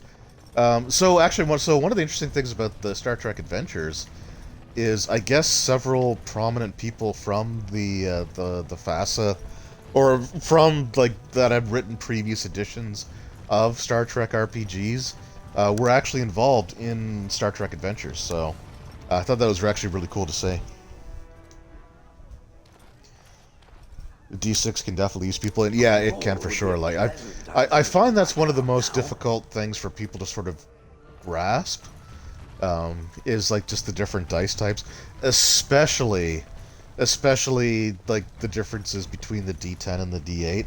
Like it always seems like that's one that they have to keep. Like, is this the right one, or right? So. Svala, champion. I hear your performance in the proving was nothing short of amazing. Oh crap! I wanted to talk to that guy. Both Faisal and Widon back into the fight. His lordship was touched to see his old friends stand for him. There can no longer be any doubt where your sympathies lie. If you're ready, Lord Harimot will see you now. I have a few more things to do first. Yeah, so we've encountered some dead adventurers, but this guy's alive and he's freaking out. Get away! You'll change like the rest. Monsters hidden in all my friends. They follow you. Once you are in the story, they possess your friends and follow. See? I found copies. All from the same pen and older than the ones in song. Dormant my ass. Take them. I want out. I won't disappear chasing a lie. I won't. Alright, yeah, so all those dead adventurers that we've seen and talking to this guy, that gives us a quest that we can do back in Denerim with another boss fight. But we're not going to do that now. We're going to talk to this guy again. Yep, I did everything I had to. The honor is ours to have found such a staunch and upright ally. His lordship is looking forward to meeting you. Yeah, so getting back to like the Dragon Age role-playing game, I really do hope to see another source book come out when Dragon Age 4 releases. I don't know what the situation is with like the legal contracts or anything like that, so I'm sure it's probably not going to be that, clean cut. But I would really love to see them put one out, because I think Swordtown, I think you were the one that told me that Dragon Age 4 takes place within the Tevinter Imperium. I am Lord Pyral Harimot, and I thank you for your... So it'd be really cool to have a source book that focuses on the Imperium, which you've got some like campaign setting information in the core rulebook, but not a lot to go off of. So it'd be really cool if they could actually do something for that.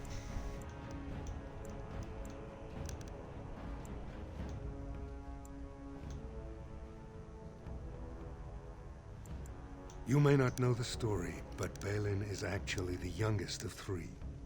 Oh, I know the story. I've lived through the story. He was murdered in the Deep Roads not a year ago.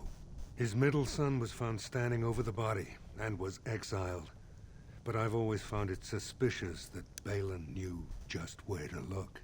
Endrin loved his sons too much to voice such suspicion. I also love the fact that they never give the second son a name, because that's the dwarf that you play if you play as the noble.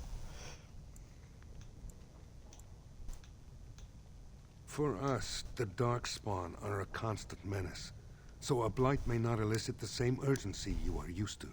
Ultimately, the Assembly decides what troops to send. If they no longer fear civil war, they'll have no reason to hold back. If you want my support to count, I will have to be king, and right now, there is no sure way to get there. Have you heard of a woman and the criminal carter she runs?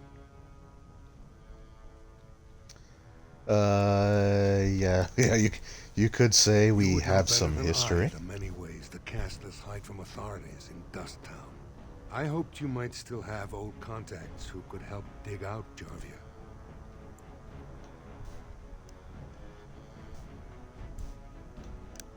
Okay, I will mention my sister here. Your sister, I see. This is new to me.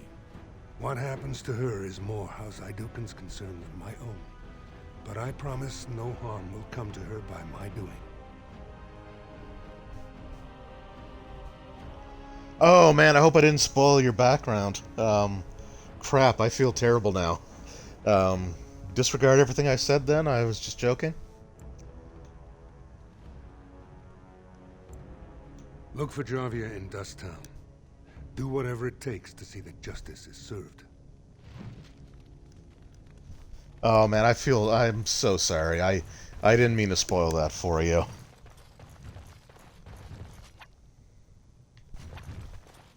Okay, I think I can go around here. See if there's... So I still gotta find some of those, like, love letters. I think there's one in here. I've never completed that quest, and it annoys the hell out of me. Hi, guys. Oh. Task is finished. Nope.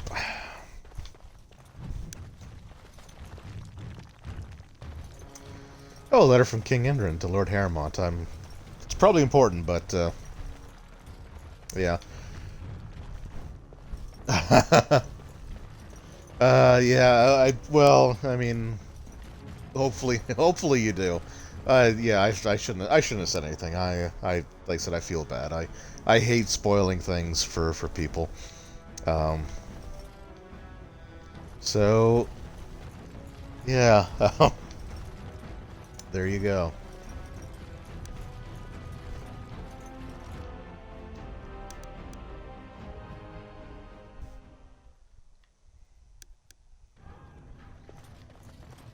It is an interesting story, and there's still plenty of stuff that happens after that, so... It's a piece of lichen bread with a spread of old cheese and shredded dried meat. I'm only asking because you never know who's going to get hungry. Right. Yeah, this Best guy's of the weird. Trade, you know. I worked the ore myself. No kidding, huh? I don't think he ever, like, respawns stuff. Right? No, just lesser injury. Oh, I've got that, let's give that... I can't remember if it's going to trigger dialogue with Morrigan or not, but let's give her... Let's give her that mirror now. What have you there? A mirror? Yeah, it does. Awesome. It is just the same as the mirror which Flemeth smashed on the ground so long ago. It is incredible that you found I guess I should ask, like, how far have you actually gotten I am uncertain in what that to say. background? You must wish something in return, certainly. Because I don't necessarily want to spoil anything else.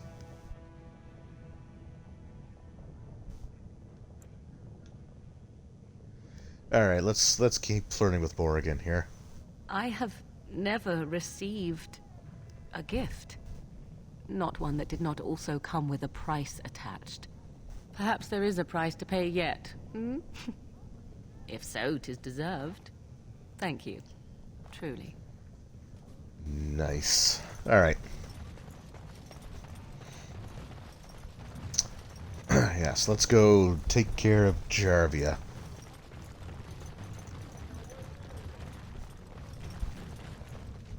Oh, okay, so there's a whole group of armored dwarves there. So, like I said, once we complete... I think there's 3 tasks that we have to do before we can finally crown the king. And I want to say we get assassins sent after us after the first 2. But here's a group that definitely attack us now. Sucker the warden. Balin will not allow it.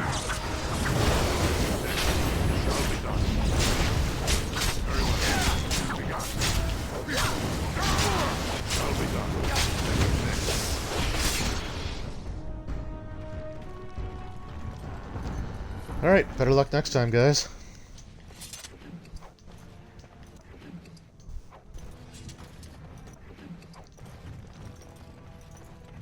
This guy...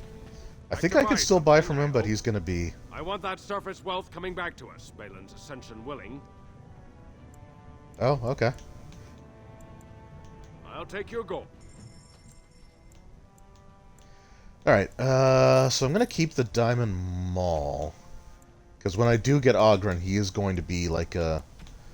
like a two-handed weapon fighter. The amount I'm picking up about... Oh, okay. Not much past the... Okay, nope, no worries. So, yeah, I guess the only thing that I'll say is that when you go through... that background, the Dwarven Noble one, they really do make Trian, the eldest son, they really do make Trian, like, super unlikable.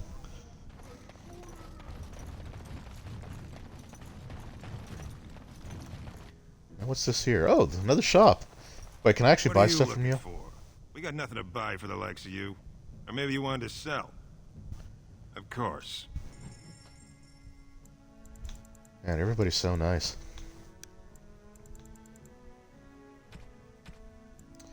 Ooh, flawless crystals, eh? Okay, yeah, we're gonna take that and flawless ice crystal, just the one. So that's like a big upgrade for Shale.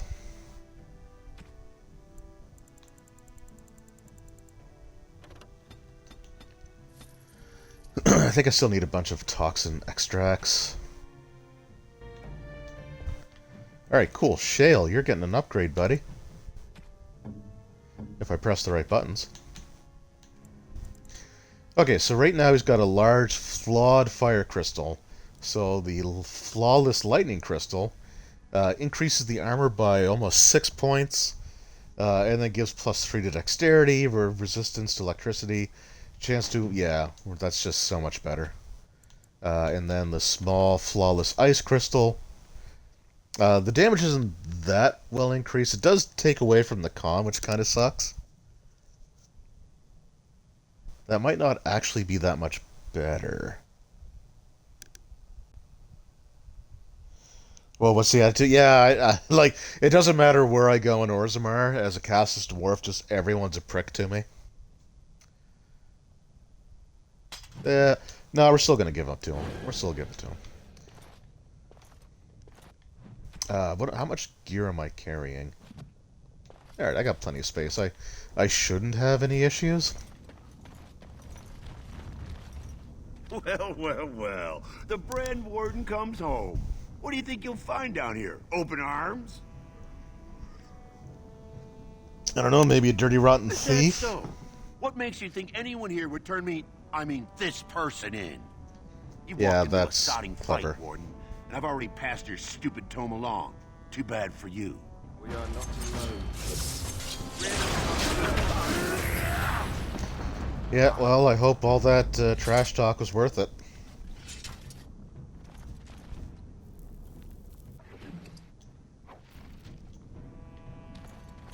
Because today is the first day of the end of your life. There's Lesky. Chew me up and swallow me whole. I never thought I'd see you back here. What happened, Duster? You miss getting spit on? Basically, that's all I've gotten since I've come back. And don't you sound all proper and fancy like. Is that to match the new steel? So what are you doing here? Like you two. Not crawling back to die in the deep roads yet, right? Jarvia didn't waste a day. Apparently killing all possible competitors was her way of mourning. She made some kind of deal with Barat's family topside, claimed to be his wife, kept the whole lyrium trade flowing. But Endron's death really opened new ground. All of a sudden, guardsmen were all busy in the Diamond Quarter. Jarvia moved right in. Stone, no. You think Jarvia'd give me a hug and a kiss for taking down her lover? We even talked about taking over when he was gone. You think she can't smell that? So, seriously, Duster, why are you here? So, now you're doing Harimot's dirty work. Is that part of your duties as a warden? Yeah, unfortunately. Like, being a Grey Warden is mostly about running everybody else's errands. I hear you, Selraka. Look, she'd kill me if she knew I know this. But after Balin took Rika up city, the Carta laid claim to your old home. They put a back entrance in. It just goes to some storage tunnels, but there's probably a way into Barat's old estate from there. Now I better get out of here before anyone sees us together, but, tell me how it turns out. Okie dokes. Alright, so this is the house here, the suspicious door. Appears to be made of solid stone. There are no visible means of opening it. On closer inspection, there is a small slot concealed in a fold in the stone, just big enough for a finger. Please, it's not for me, it's So that's for my probably child. important. Have you a coin to spare, my lord? It's for my son. He's sick. He hasn't any clean clothes to wear or anything to eat today. Neither have I. A question I ask every day.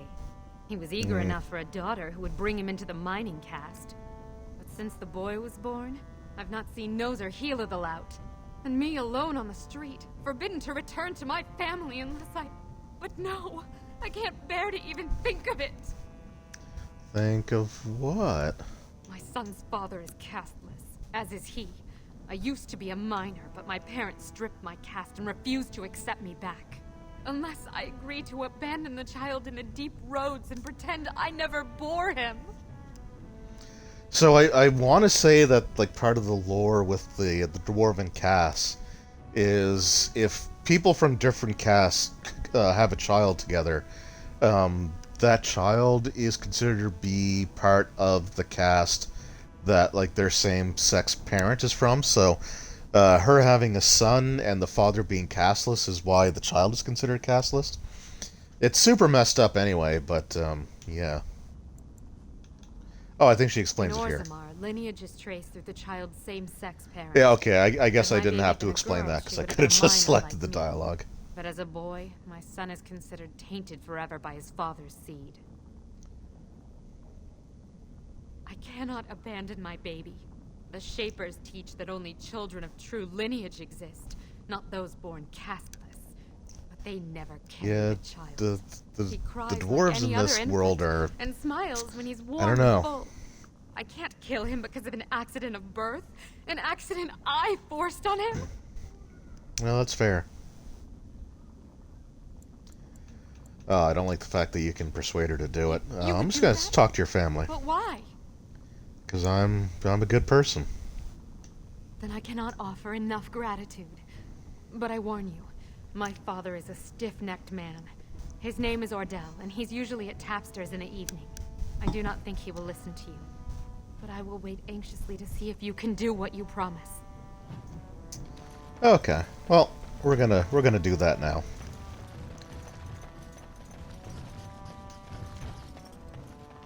Yeah, we're gonna do that now because I also need to go back to the proving ground in order to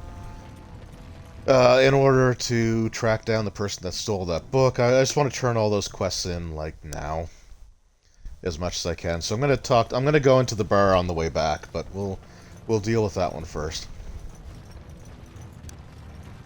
There are definitely better ways to route all this, where I don't have to keep going back and forth, but this is the way that I've always done it. Oh, wait. I do not have a bird thing.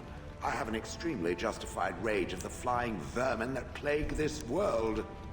But there are some birds that are useful. Like the ones you eat. I approve of the ritual slaying of the foul beast, but it eats one? Disgusting. Oh, they're really quite tasty. You just need to rip off the feathers first. I like the skin myself. I think I'm going to be sick. Ooh, Gollum vomit. This I have to see. Yeah. I love the dialogue. I love this bridge. There are certain points in most of the maps where, like in towns and settlements, where it will trigger dialogue between party members. It's a beautiful thing. Enemies approaching. Wow, not even a chance to talk. What? Hey, shield bash me. Well, yeah. Now you're the one that's stunned to death. I'm not gonna trash talk. I'm just gonna throw that out there right now. But we got the tome. I like how this guy's just like hanging was out. all their making, Warden. Technically, I haven't done anything wrong. We have no business. Unless you want to make a few coins. Not that I'm suggesting anything. But you're holding the prize now.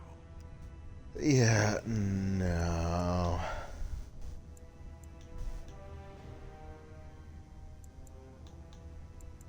I have a collector in mind. Who actually sells the item doesn't matter. It's your call. As always, I let people make their own decisions. Yes, Yeah, well, no. I'll keep my nose clean until you're long gone. How about that? I'm just a businessman. I merely exploit opportunities. Businessman, yeah. I won't get in your way. Well, that's good. It has begun. Guys.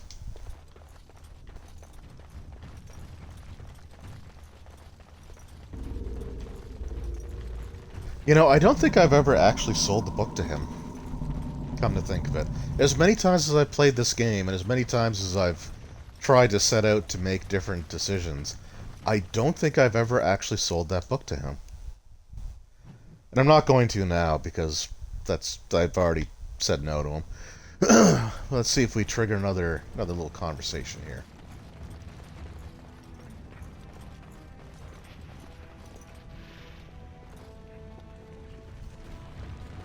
There's one thing Maybe. I do not understand, Alistair. Just the one thing. About you, perhaps. Why the deception over your parentage?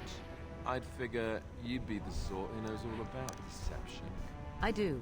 And what use the deception might have had ended when King Cailan perished, did it not? Maybe. I guess I was sort of hoping that would go away. The truth does not go away. Didn't say Yeah, Alistair. Yeah. Well, can't argue with that.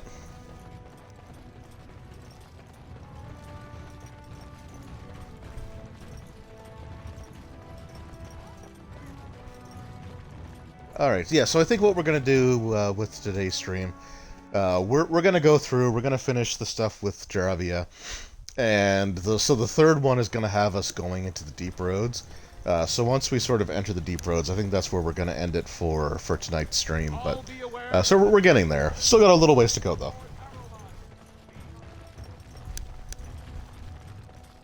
Rumors of Grey Warden mass recruitment of castless circulating the colony. Is Lord Harimot getting rid of the unwanted? Oh no, it's not after each one. It's just each map is going to have attacks. So I remember there being 2 different attacks. Attack for Balin. I really did think it was after each like, you know, quest for them, but I guess not. That's fine. It went about as well as the first one. Ask away. Nope.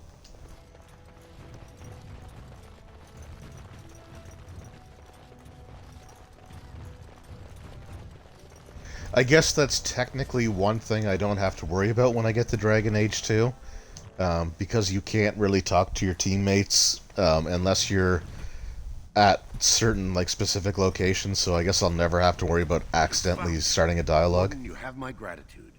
You're a bright spot in an otherwise dark time. I have your gratitude, but no money. Oh well. I guess your thanks is reward enough.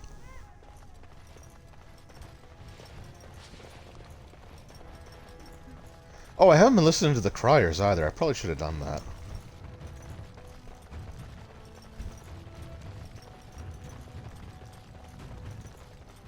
Grey Wardens endorse paralyzing Orzamar's military.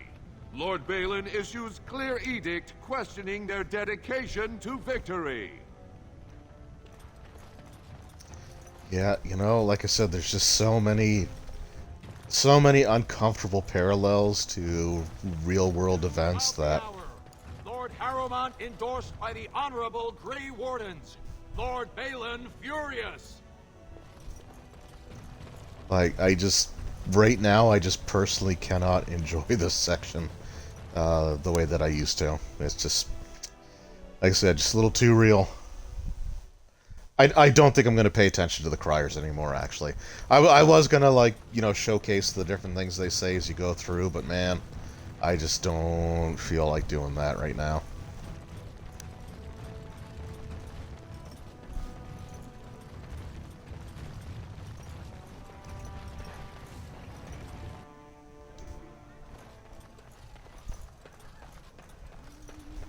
I don't share drinks with castless.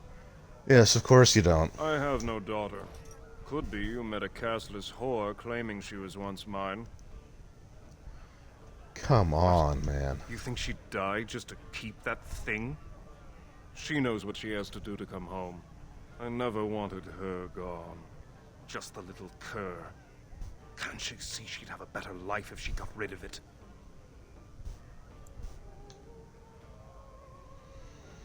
Yeah, let's throw some hardcore guilt at him. I've been trying. It's not as easy as I thought. Look, just tell her... We never meant to hurt her. It just seemed best that... Oh, just tell her to come home. Her mother and I are waiting for her. There we go. Fixing everybody's problem. Wait, who's this guy? He's got a name. Didn't know Cora was letting in brands. Ah, you're the one that started all the trouble in the Provings. I'm Naveen. I'm with Prince Balin's Expeditionary Field Unit. Brand or no, anyone who hunts Darkspawn is all right with me. Good folks. Oh, that's good to know.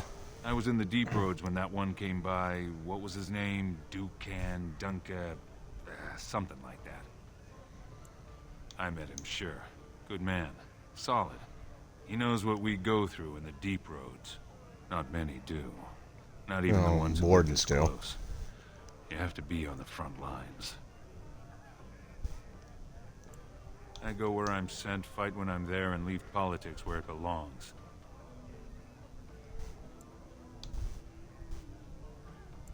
Watch yourself. Orzammar politics are getting near as dangerous as battle. Yeah, you've got that right.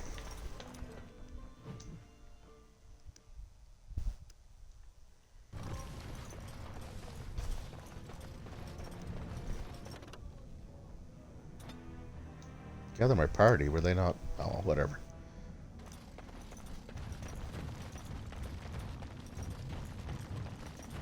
Alright, so we'll deal with this. Let the woman know she can go back home with her child. You're back. I thought you weren't coming. What did he say? Both of us? I don't believe he said that. I've never heard him refer to my son as anything but trash. He calls him it. But Well, maybe, that didn't really change, maybe but... Mother convinced him. Or you did. Oh, my friend. I cannot thank you enough. If this were a story, my son would grow to manhood and pledge himself as a knight in your service. When he grows up, I will send him to you. I promise.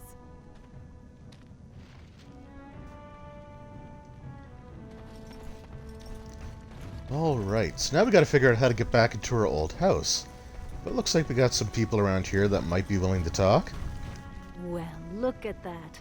It's not often old Nadezhda sees a fine-dressed stranger here in Dust Town. Help a poor cripple. Well, I'll be a drunken nug.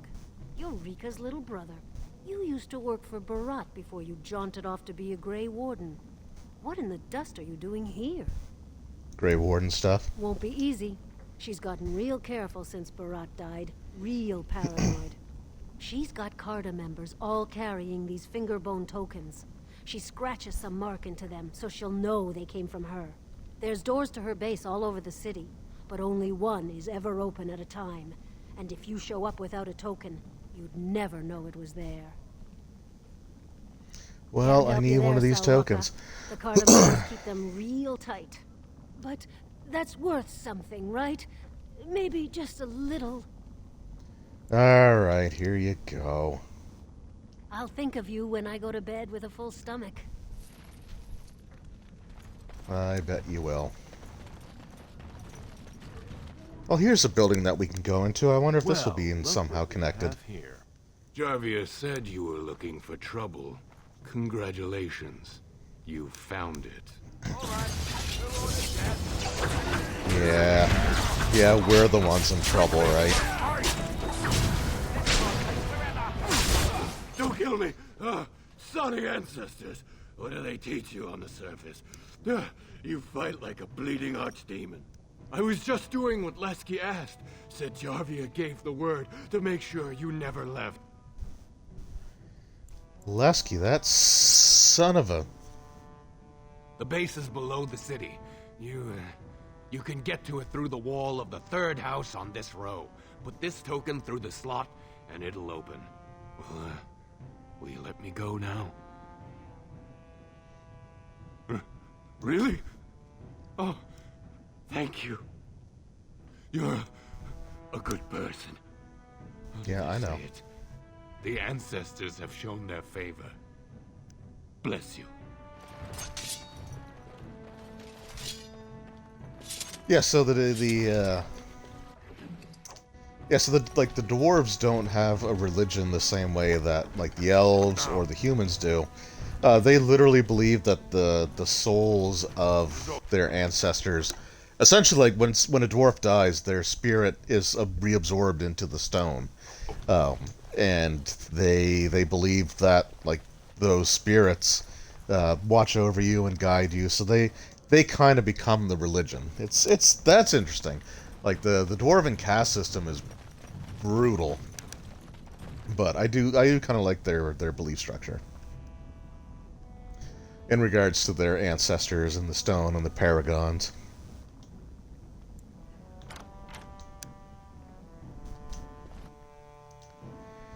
And the one good thing about, although actually I think the Carta does have some mages, but I was going to say one of the good things about this section is there's not going to be a lot of mages because we're fighting dwarves, but I think they've actually got mercenaries here. What's the password? Jarvia sucks lizard eggs. Enemies approaching. Do we? And whirlwind attack.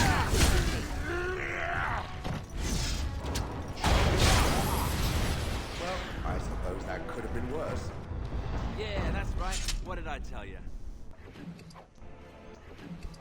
Yeah, Alistair. Trash talk these fools.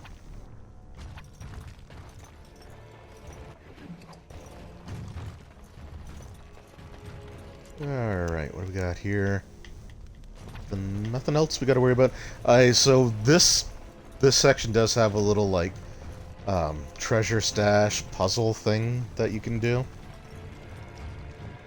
Look there, a cunning trap. And it's disabled. Oh.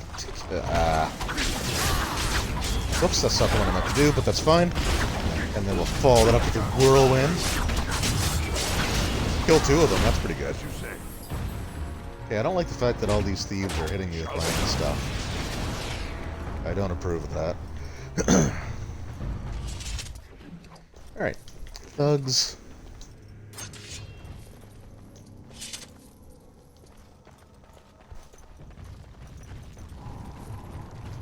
Yeah, so here's the quest here. So we got Jammer's Journal. So I think I actually do want to read that because you have to take certain... So you take the cheapest item in each of the Jammer, Kanky, and Peaks common chests to access Jammer's stash box. Take only the cheapest from each or risk grievous injury. So I want to say that you actually suffer, like, actual injuries if you take more than one.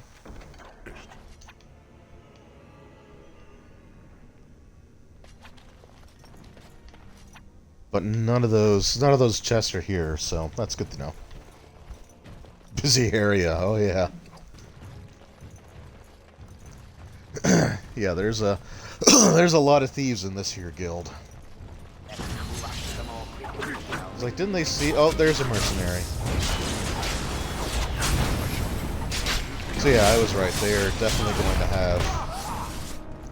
They are definitely going to have like spellcasters later on.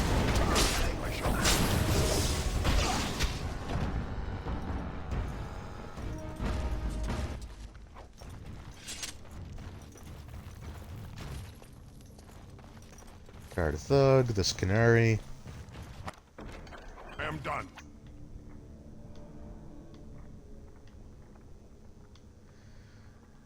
Okay, so we're near Kanky's common box, but we're not quite there yet.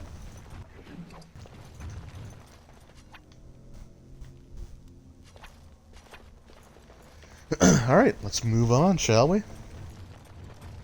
Yeah, like, didn't these guys see by Baldur's Gate Dark Alliance stream? Like, I'm proficient at taking down thieves guilds. Very well. As you say. Very well.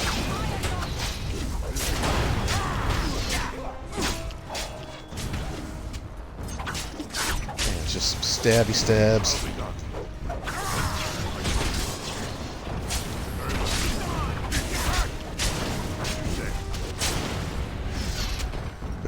I can't remember if, like, if you always fight the same number of these guys, or because this is the third one that I'm doing, that it just increases the number of enemies for the encounter. That's something I'm gonna have to actually, like, try to figure out one of these days. Task is finished. I know it's starting to fill up my inventory, but that's fine. We can sell a bunch of this stuff off. I basically want to sell a bunch of things before we go into the deep roads.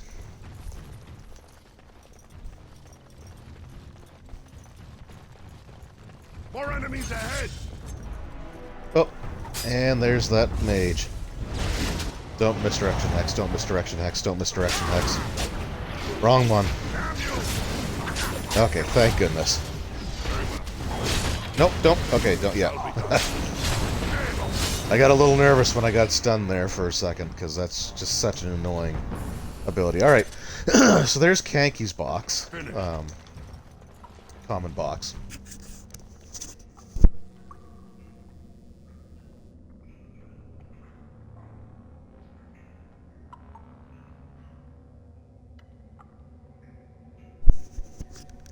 Hey, sorry about that. I just had to take a little sip of tea there. Alright, so in Kanky's we have emerald, gold, and silver costume rings. I believe that the emerald one is the cheapest. I think.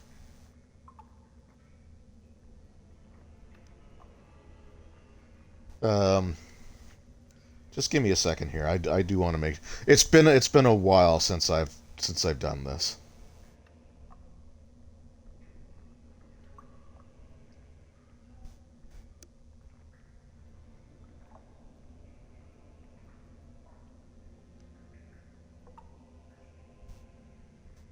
But I'm pretty sure it's the emerald one.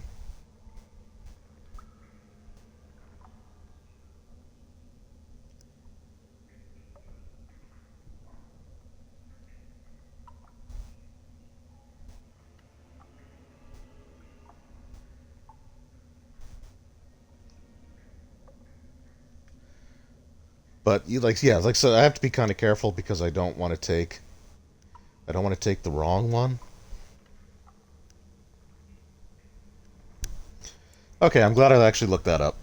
It's been a couple years since the last time I've done this quest, so it's actually the silver ring. So we're gonna take the silver ring. Now you can still access the stash, but you do suffer injuries and damage and stuff like that, which I don't want to do. I don't want that to happen. We are not alone. Really not alone. Shall be done.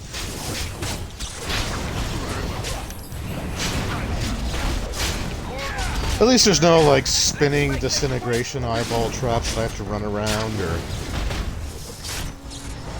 gas spores, or giant spiders, or any of that nonsense. Although when we get to the deep roads, there's going to be plenty of giant spiders. Which I hate, but we'll have to deal with that when we get there.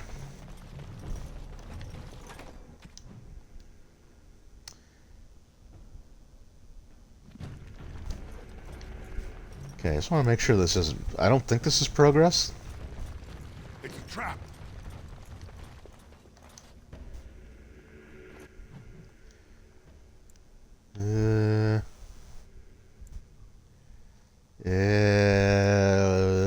Is it?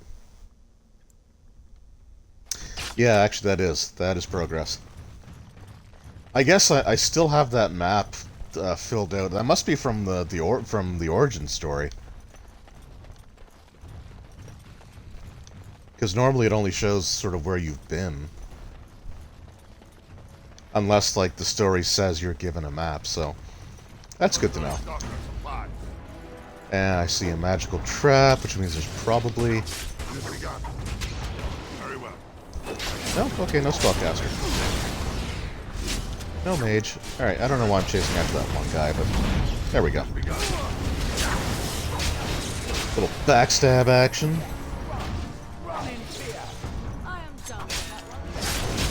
And I like the fact that backstabs actually have to be backstabs in this game.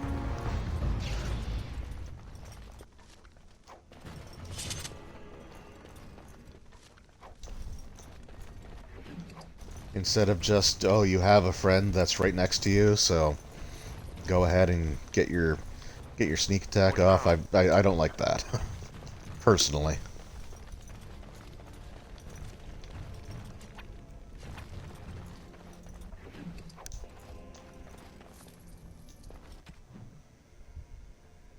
Okay, so that's that whole area. Now I can go back. I just want to make sure I don't miss any of those, like, stash boxes, but I don't think I have yet.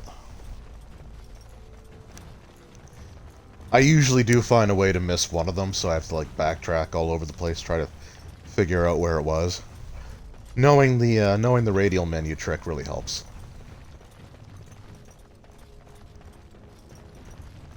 And I think there's another trap right here. Nope, okay. My awareness should be high enough that I wouldn't walk into it, but you never know. Sneak attack used to be, yeah, it did. So, like even like going back and running 3.5 D&D, the sneak attack there, so it still does like the same damage, and you can get the sneak attack off on multiple attacks as well, but you still have to like work at least a little bit to get it. Especially if you're trying to get sneak attack with a range weapon.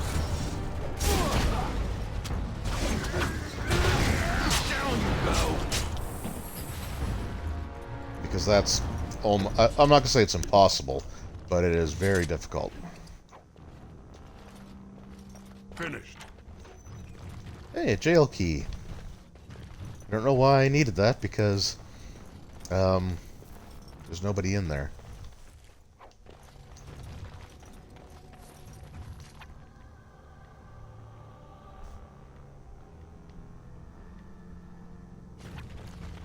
Okay, we're coming up on Jammer's box.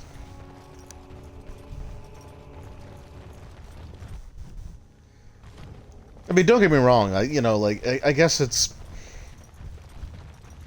I don't know. Like, I like there being some challenge, in order to like get that ability off, because it's powerful enough that, like, I don't know. I think it feels more rewarding when you're actually able to pull it off. At least in my opinion. That's the way I've always looked at it. And like in the past, I've been pretty generous. Like when I was running 3.5, in what I would consider to be like, you know, flanking. So, even if you weren't like diametrically opposed, if there were 4 people attacking the same target, then it's like, okay, well, you can get your sneak attack off, because realistically they're not going to be able to logically defend against that many people. So there's definitely, like, you know, you can definitely be a little. Look there, a cunning trap. Let's just deal with these first here. So you can definitely be like, you know, forgiving, or like, you know, try to make it easier for them to be able to do it. But I still like the fact that, you know, you have to put a little effort in.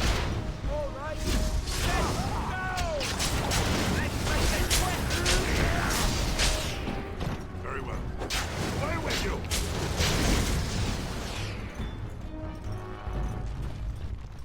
Especially considering, I think in 5th edition, I could be wrong. I could be wrong, but I think in 5th edition that critical, or that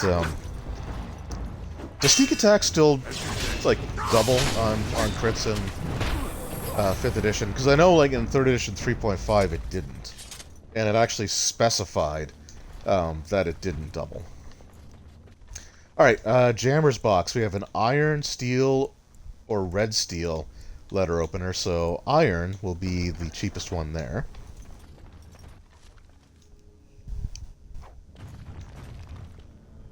Yeah, it does. Okay. Yeah. Okay. That makes.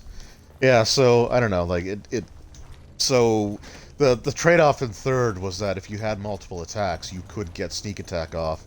Like, it doesn't say it's only once per turn, but it is more difficult to pull off. So it kind of balances out. Now I will say that I feel like the fact that it still gets up to 10d6 is a little excessive. For sneak attack. Oh crap. 4 sneak attack even in 3.5, but Fine thing we've done. but I still appreciate like the trade-off on it, I guess. All right, just loot all these bodies and things. So here is Peak's common box. Flowspar, garnet, or malachite. I think it is the garnet. Yeah, it's the garnet. Okay. All right, so there we go. We've got all of the cheapest items.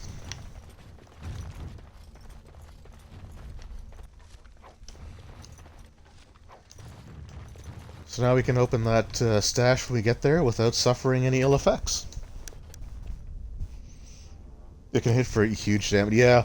So it's actually kind of interesting. So in like 3rd edition, and I've been really enjoying running like the 3rd edition game that I've been running.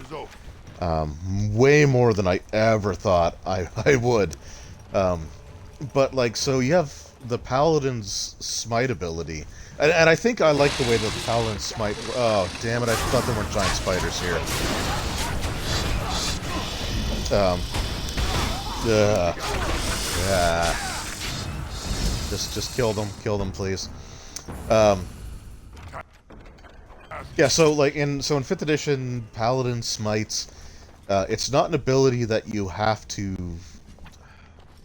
So basically the way that it works is when you hit with an attack, after you know you hit, you can use your reaction to cast like a smite spell.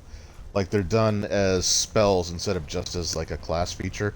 There might be a basic one that you get from the class.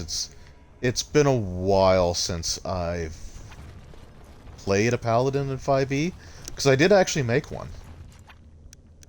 But I only got to play a few sessions because it was Adventurers League, and I came to realize that I just really didn't care for Adventurers League, personally, so I only got to play the Paladin for a few sessions. But you sort of have that ability to choose. But that's it, like, you have to hit first. So you already have to know the result of the attack. In 3rd edition, the Paladin Smite, you actually declare before you make the attack. So if you miss, then it's just, it's wasted, right? Which sucks. But, hey guys. Oh, these are domesticated. I don't actually have to fight them. These weird little acid-spitting things. So you have to declare it ahead of time, but the trade-off is that you actually get a bonus on the attack roll equal to your the Paladin's Charisma modifier. And back then in 3rd edition, Charisma was kind of important to the Paladin. So it's something that you wanted.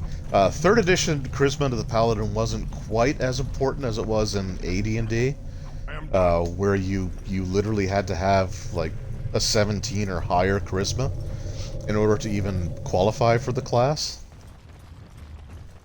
Which usually meant that your highest stat had to go into Charisma. And if you were like rolling 3d6 down the line, then odds are you weren't making a Paladin unless you rolled a 17 for that final stat. But so you actually you add your Charisma bonus to damage, Come back to finish the job. or no, to hit, and then you add your level to damage. So and you don't get smite until 2nd level. So like a 2nd level Paladin, their smite damage does an extra 2. Right, at 5th you do an extra 5. But that damage does multiply on a crit. So it can get pretty decent, like by the time you get later on in your character progression. But I don't know. I kind of like those better than... I'm not a huge fan of being able to cherry pick what you do after the fact. Like, you know you've succeeded, so then you get to just like, but wait, there's more. Make him? Who do you think suggested going after you? Lesky's been licking my feet to get back in favor ever since you crawled out from under. But again, for people that love the way that 5e does it, there's nothing wrong with it. Like, it's still a perfectly enjoyable game. Like, I still really enjoy 5th edition. But there are just certain things. It's one of those situations where I've been running it continuously enough that I'm starting to get a little just fatigued, which is something that happens anyway with any system. If you're running it long enough, you kind of start to wear on it a little bit, or it starts to wear on you a little bit. But I still, like I said, I still love it. I'm looking forward to some of the new books coming out, and some of the new, like the dungeon oriented DM screen is something that I'm really looking forward to. The dice set I'm really looking forward to. You got too much sun on the brain. You forgot what it's like. When Barat died, Jarvia came out on top. She's got the swords, she's got the... Anyway, any she's edition, got the any bed where edition I of sleep. D&D, any If you were here, role-playing you'd have game, done the same. basically, you know, if you enjoy it, then that's the important thing, right? There's no wrong answer when it comes to what your favorite edition or system or any of that is. It's just a matter of personal preference. You messed with his plan. He lost thousands of sovereigns because of us. What else could he do? Alright, well, you know what? No. We'll see who holds the leash here. Lesky, kill him. Enemies approaching! Alright, well... Oh, right, there's traps here. So the Jarvia fight is kind of annoying. Because she will, like, disappear and... Oh, Morrigan. I wanted to deal with that. That's fine. So yeah, she kind of, like, teleports around a little bit.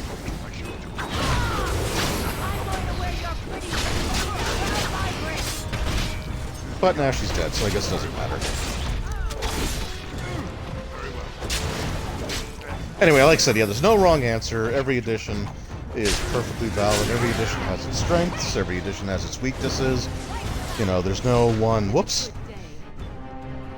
You know, I don't adhere to the notion that any edition is better than any other one. It's, you know, certain ones are better for you and your group, but that doesn't make them inherently better or worse than one another.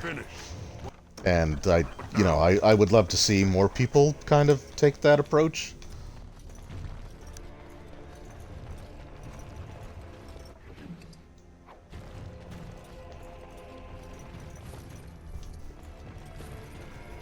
Alright, a lot of thugs to take stuff off. Well, that's disappointing. I actually really...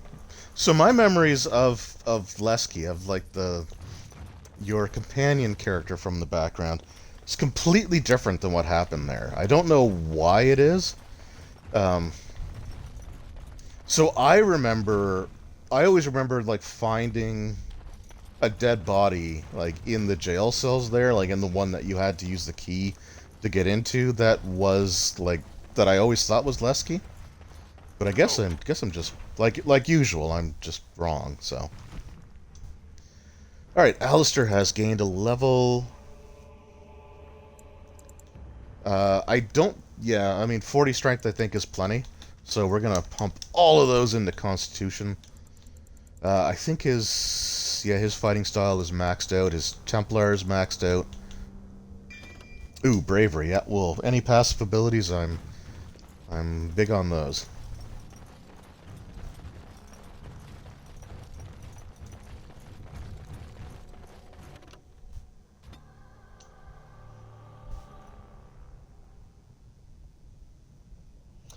Alright, okay, so we're at about 2.5 hours.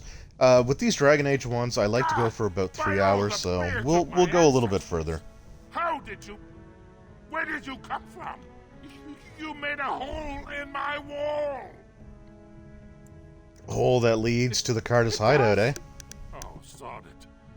If people find out about this, my business will be ruined. They'll think I have something to do with Jarvia. Dead? How? Did you... You did, didn't you? You killed her. And then you climbed out of there into my shop. Oh, just leave me alone. I don't want anything to do with this. And if anyone comes asking, I'm gonna tell them you did it. Yeah, that's fine. So I think... You again. Here to buy something, or were you just thinking of wrecking another part of my shop? Actually, I'm here to tell you that your daughter took off.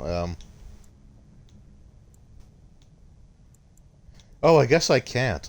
So he's always going to have that quest.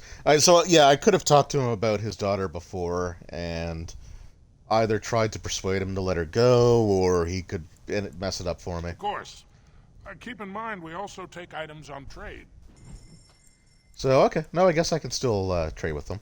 So, yeah, I got a whole bunch of items there. So we're going to sell basically all of these off. I want to keep the Diamond Maul. I don't need the bows or crossbows. Sell those shields off. For armor, I only want the Juggernaut. Oh, what are those? Pushback strikers? Nah. Nah. Oh, and the Gloves of Diligence, because that's another suit of armor. Those are the ones that I was getting. Do I have the other Diligence armor sets? I don't know now. Okay, Juggernaut, the Flawed Fire Crystal, we don't need that anymore. We definitely don't need any of these, because I never, ever use them. I will keep the crafting materials, so I forget which ones the elves take.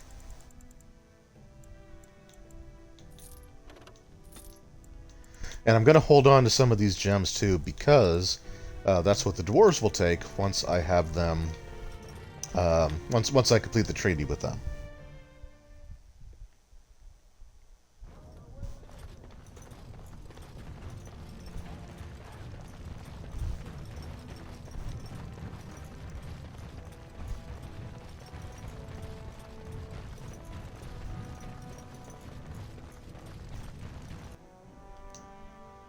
Oh, so going back to a little bit of D&D stuff, on DM's Guild, in the last little bit, they've actually been putting out some really decent stuff, like things that I was never really expecting them to put into print, like on the print on demand, because again, I don't do PDFs. So they actually have like the original chainmail rules for like for the game that. Like the strategy, like the tabletop, like war game kind of thing that took place before D&D, like predates D&D, and that the Zero edition of D&D actually used like the chainmail rules for their combat system. Where the hell am I going here? Harimot's estate, right? So they have that there.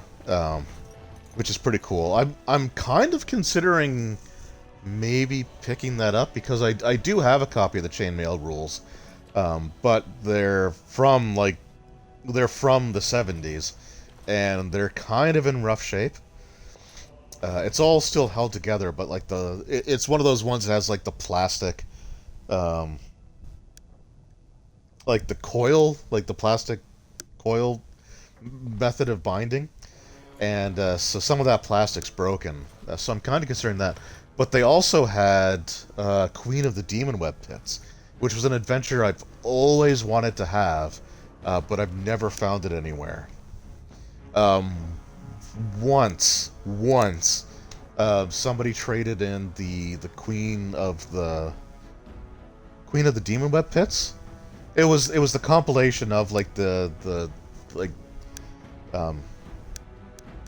it was like the Q series, all combined into one book. And somebody had traded that into my local game store like a long time ago. That store doesn't even exist anymore, but back when I was sort of first getting into collecting. But one of the other people that was a regular there, he ended up sort of snatching it and picking it, which was fine. But I've never been able to get those, so I heard the news. I'm really looking forward to getting that one. Jarvia and her Carter are dead. Yeah, Q1. Yeah, Q1. So that's the one that they've just put on there. I think Q2 is also available print on demand, but Q3 isn't at this point in time. So I'm gonna stick with one for now. Luckily, I had enough. I had enough credit built up. I guess like affiliate credit that I got the whole thing for free, shipping and everything. But I mean, that's really cool. They have one of the battle system adventures for AD&D. I have no desire to go back on my word. But when Balin heard the news about Jarvia, he raised the stakes. He is forcing a vote in the next 2 days. By law, that prevents the Assembly from hearing any other pleas. To help with your troops, I will require your assistance one last time. Do you know anything Jeez, of the that's a Paragon shocker. Bronca? Always another step. Get to the point. No, Bronca I've heard is the a name. Paragon, the only one we have been blessed with in 4 generations. 2 years ago, she took her entire house into the deep roads on a mad quest to uncover ancient secrets. No one's heard from her since. Were she to return and endorse someone for the throne, Hoping to get the a Assembly would copy be of on her Greyhawk for my daughter for Christmas. That'd be an awesome. You mean like the OD&D booklet, or like one of the box sets, or I actually have the like the folio as well, like for first edition AD&D. But I've also got the 0 edition booklet. Actually, so I just need a couple minutes. The original, nice. Yeah, I just need a minute here. I just gotta take a quick like 2-minute break. I will be right back.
Okay, sorry about that. Just had to take care of something real quick.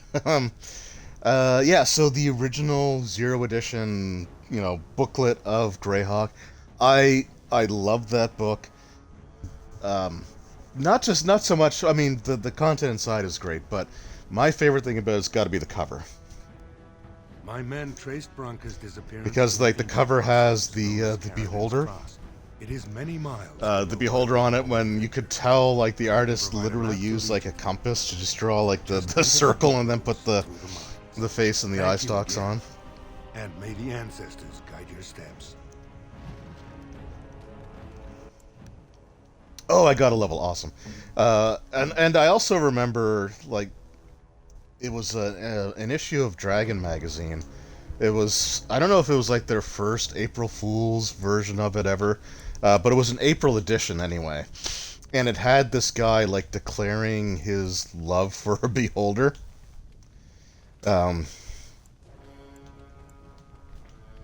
Ooh, Chain Lightning's really good. I kind of want to avoid Blizzard just because it, just because it can freeze you in place. Let's go with Fireball. Life Ward. She's not going to use that unless I choose it as a thing. Alright, we'll go with Fireball. I think it'll be cool because it's the first campaign. Was Greyhawk before or after Blackmoor? Because I think Blackmoor was the first, the first actual like setting, but I can't remember if the numbering of it was if Blackmoor came up before Greyhawk. But I mean, Greyhawk is definitely a significant part of D&D, and this just got a beautiful cover with that beholder. So, great stuff all around.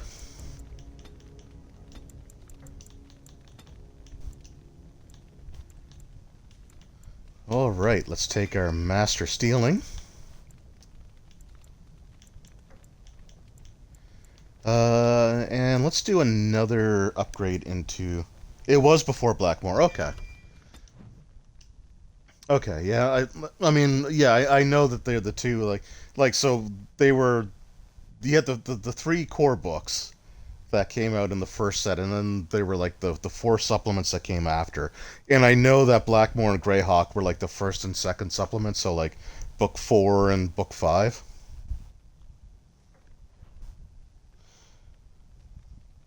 Oh, Blackmore ended up in the History of Oh, okay, yeah.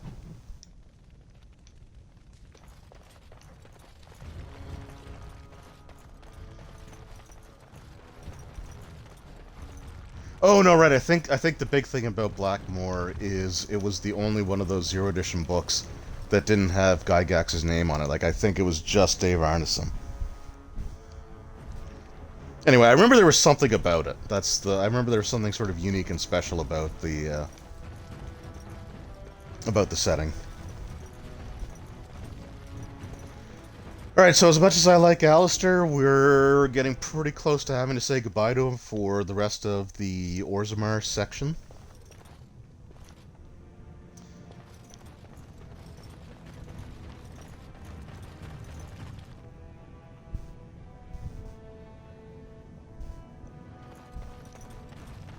Stranger, have you seen a Grey Warden hereabouts? I've been privy to the rumor that he... Or was that she? You understand this was many mugs ago. It was searching for Bronca on Lord Harimot's own command. Yeah, I haven't heard anything about that. Well, if you're the best they got, then standards must have fallen way down. But Yeah, I you suppose really want to that speak. would account for that pack of surfacers you got with you. Say, could I ask you a favor? Why not? Name's What else Ogden. does? And if you've ever heard of me before, it's probably all been about how I piss ale and kill little boys who look at me wrong. And that's mostly true. But the part they never say is how I'm the only one still trying to save our only paragon. And if you're looking for Bronca, I'm the only one who knows what she was looking for, which might be pretty sodding helpful in finding her. So paragons in like Dwarven culture in this game, they're supposed to be like living embodiments of like the power of the ancestors and the stone, and they're usually someone that contributes something incredibly useful to Dwarven society. So, for example, like Bronca, she developed some kind of, I think it was like a smokeless. Oh, I forget what it was. It was like a smokeless fuel for forges.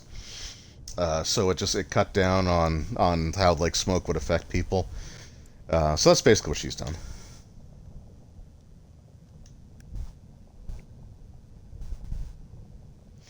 I know what Bronca wanted. There are and how 3,000 she was years looking. in the past and You, both their I civil. assume, Okay. know whatever There are Harimot's modules to men go have back and dug try to up on stop where it. Other exactly adventure is she very. Huh. disappeared. If we pool our knowledge, we stand a chance of finding Bronca.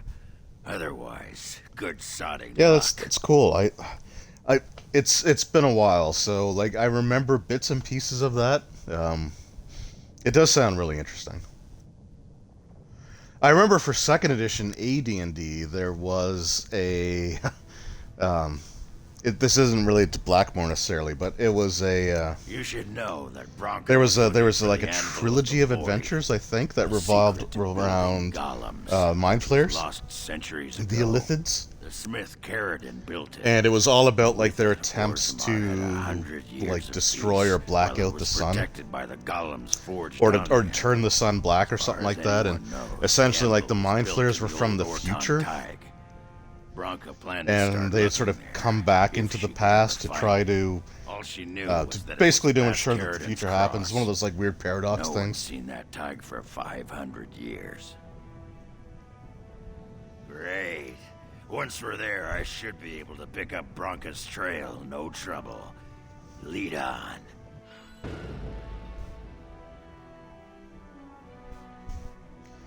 Okay, so... Yeah, so I'm sorry, Alistair, but we're keeping Shale. Because it's going to be very important, and we're going to put Ogren in the group. What's interesting is that this is the only companion that you get for, like, a quest, and it doesn't automatically lock them into the quest. It's interesting. Oh, did I not level up Morrigan? I thought I did.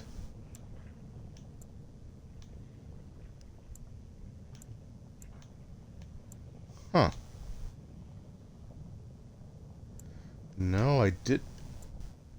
Did they just give her another level? Or am I just, like, dumb right now? Huh. Yeah, because I just gave her Fireball. Alright, well, there's Inferno.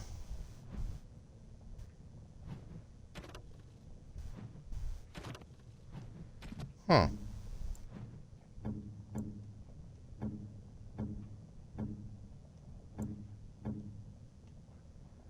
Right? Like, did I... Anyway, whatever. We're just going to go with it. If it's a glitch, it still works in my favor, so don't look a gift horse in the mouth. Alright, so the Diamond Maul does less damage than the Battle Axe, so that's good to know. Armor penetration is way better, though. Strength modifier is higher. I think we're still going to go with the Diamond Maul.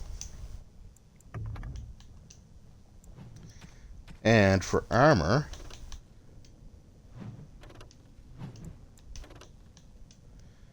Yeah, we're definitely going with the Juggernaut armor. The Juggernaut armor is actually really good, because everything gives you a bunch of stuff. So the helmet gives you +1 armor, mental resistance. The gloves give you elemental resistance, so 5% against fire, cold, electricity, nature, and spirit.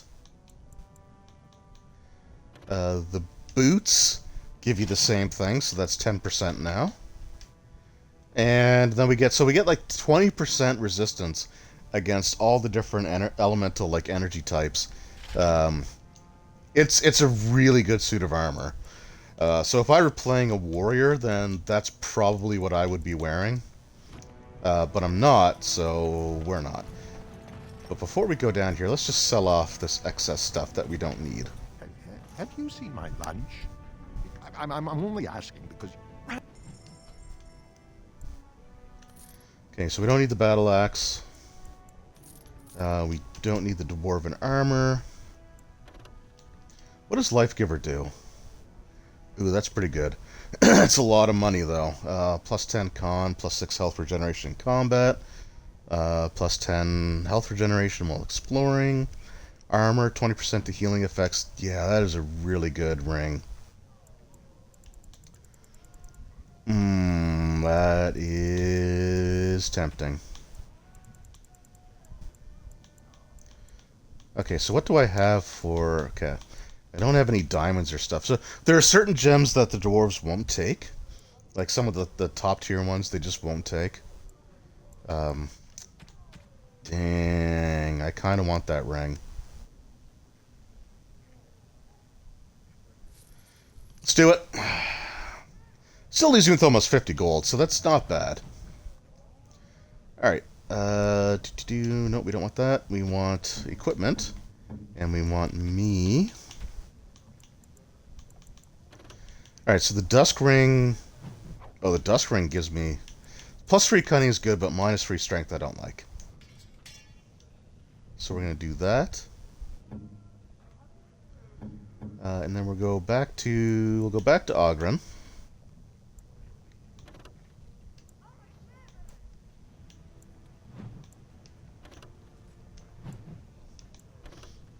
Yeah, see, I'm not a huge fan of stuff that gives you penalties to stats.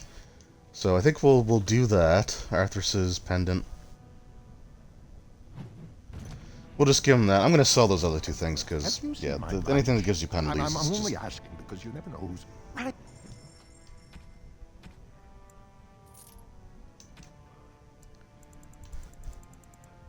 go. We got to keep those things. I can start freeing up some slots here with these gifts as well. Because essentially, I'm going to give basically all of them to Oghren right now. Alright, so let's start with the Oxbone. This is normally something you would give to the dog, but Oghren, it still gives him a pretty high approval for some reason. Alright, so we'll start with the wine. The Chastened Sack Mead. +8, that's actually a really good one. Wilhelm's Special Brew. We'll give him the Stone Warrior statuette. Not that great, but we'll give it to him. Legacy White Shear. Let's give him that one last. That looks fine indeed.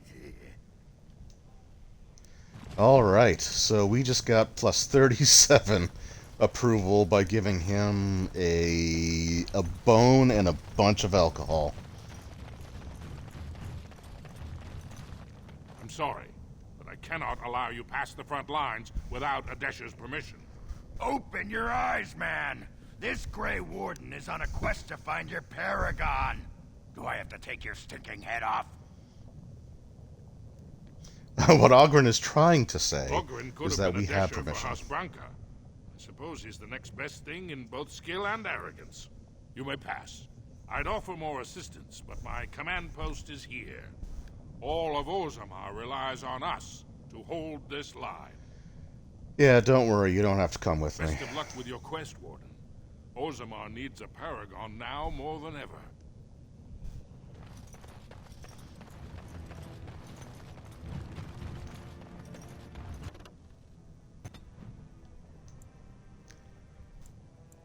Alright, so the Idukan Tig.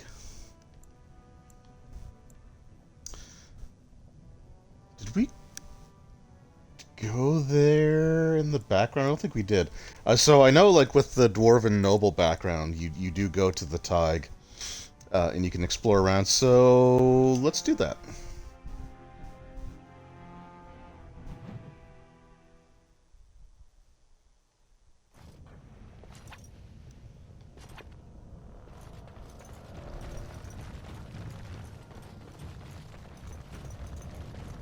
So the Deep Roads maps do get reused a little bit. Actually, maybe I can't go anywhere here, can I?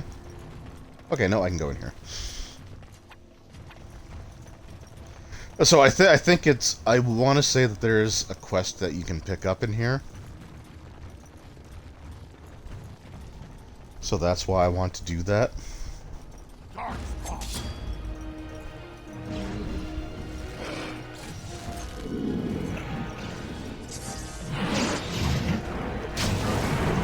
Take out this guy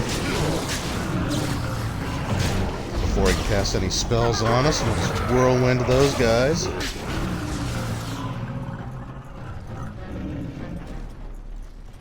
I got it, Shale. Thanks, though.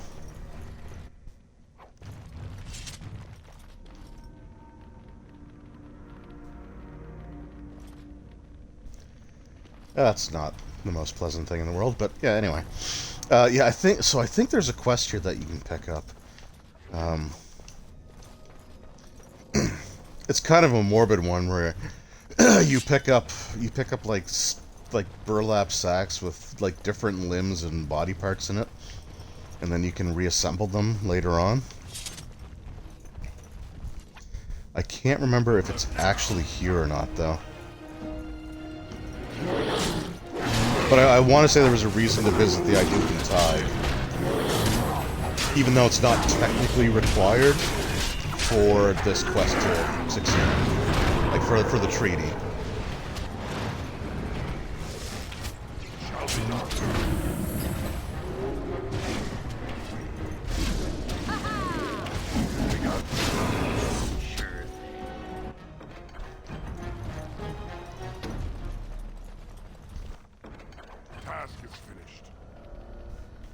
Fractured stone. I could be wrong. Like it's been a couple years since the last time I really played through, especially getting this far.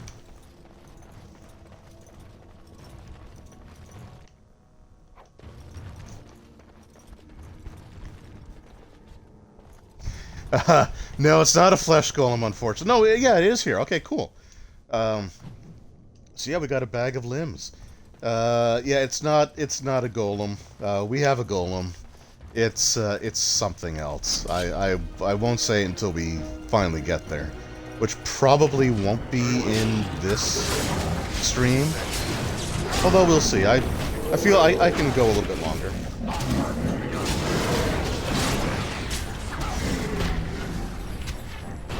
Oh, nope.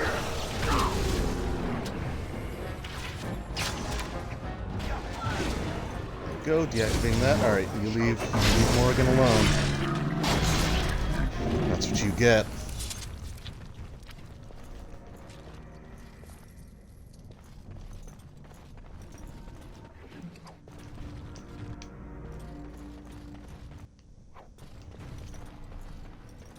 So yeah, I think there's 2 more. So we got the limbs. I think we find another bag that has like a torso in it. And then I want to say the last one we find a head.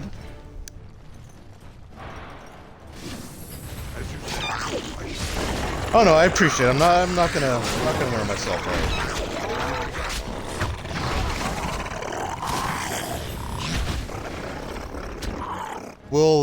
I'll finish up this tug, and then when we transition to Carridan's Cross, that's where I'll end the stream. But I like to try to end these streams on having like completed something as best I can. And I don't think there's a lot left on the Idukan tag.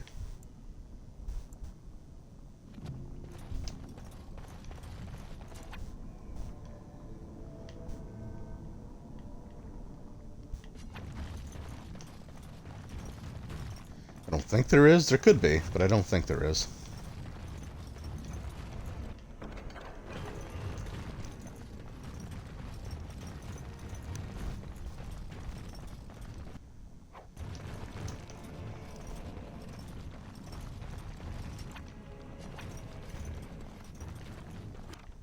It is over. I do like seeing those, like, fire arrows, ice arrows, any of those things, because they tend to sell for quite a bit.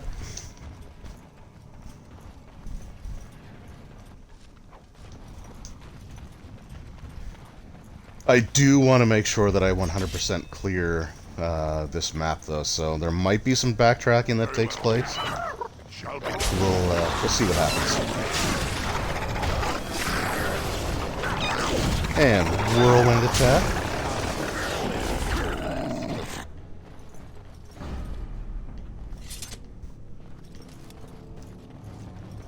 So yeah, those things are weird. What now? Actually, like, so to go back to D&D, they remind me of like the digester from the 3rd edition monster manual.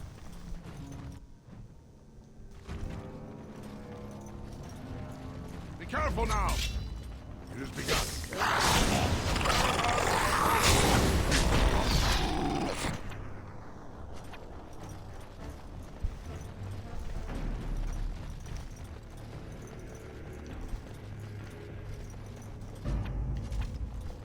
Oh, okay, they just popped up out of nowhere there.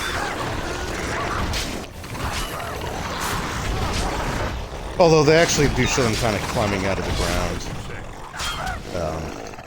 When we get to Dragon Age 2, there's going to be a lot more just like blatant popping in of enemies that makes no sense whatsoever.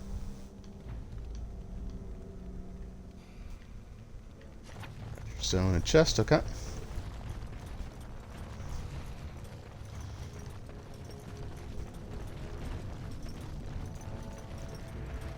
So I really don't want to miss any of those quest items. So there might be a little backtracking that takes place.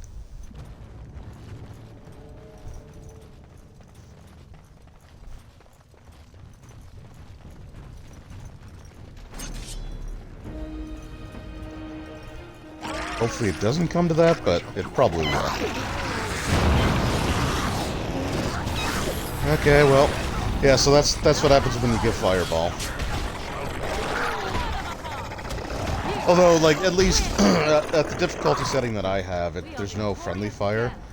You can still get, like, the knockdown from, like, Fireball, or if you're caught in, like, a Cone of Cold or the Blizzard spell, like, you can still get frozen in place. But you don't take damage, so it's annoying, but it's not going to directly get you killed. What manner of beast is this? As you say,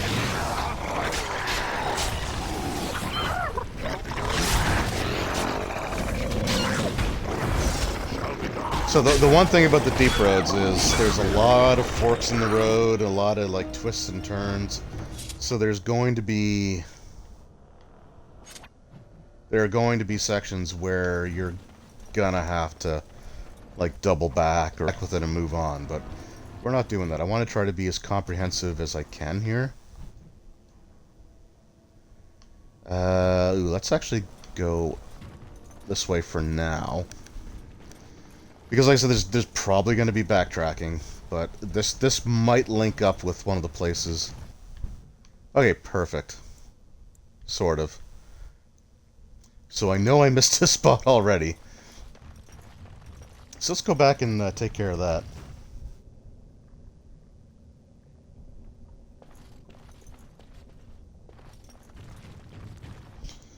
Put a tip on how you can get the keeper screen stuff back into the sleeve. Oh, okay, cool.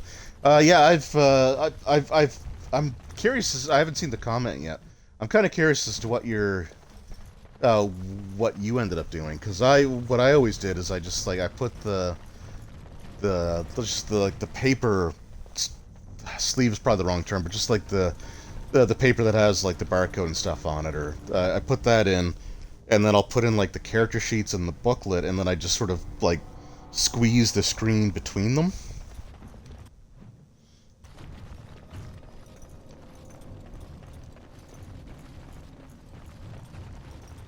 And that usually does it. Although if there's a better way to do it, I've got a better way to do it than I do.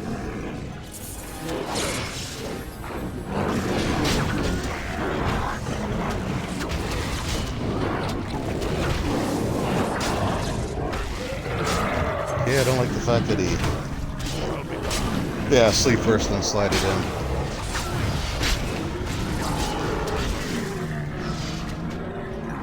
So I guess that kind of answers the... Because I know a lot of people that will just like, alright, we'll just throw all that other stuff out and just, you know, have like the screen and the booklets and stuff like that, but they don't care as much about putting it back into the sleeve, or having like the thin, flimsy, glossy dust sleeve, I guess, whatever you want to call it, that goes around it. I've never been able to do that. Like, I hate throwing stuff out. I still have like the advertisement sheets that come in like the board games or in screens or all kinds of other stuff like that. Oh, cool. Okay, we're actually able to connect these dots pretty well, so not a ton of backtracking, less than I thought there was going to be. Although there might be something that way. Hold on.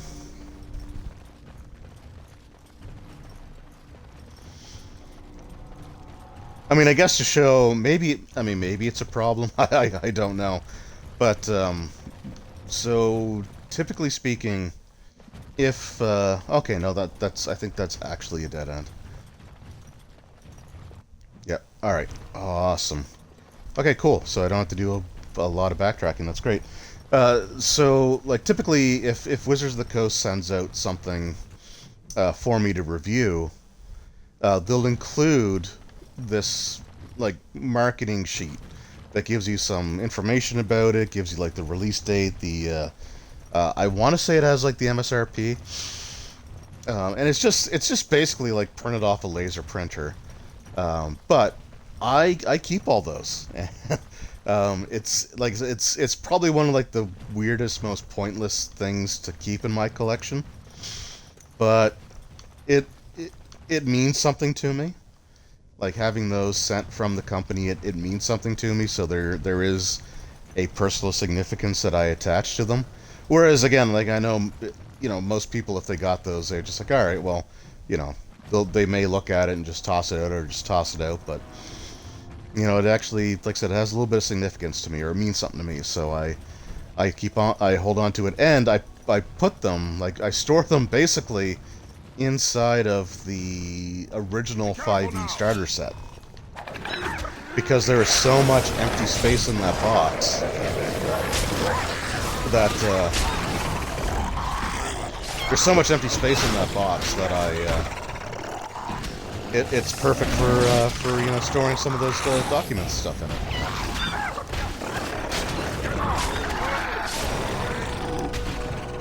Called Providence, yeah, that's a good. Oh, still in combat. What now?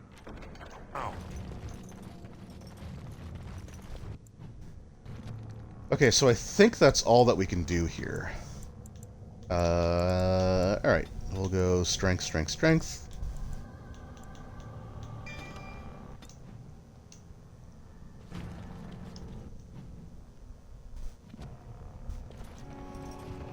Yeah, because I can't go it that way. Alright, cool.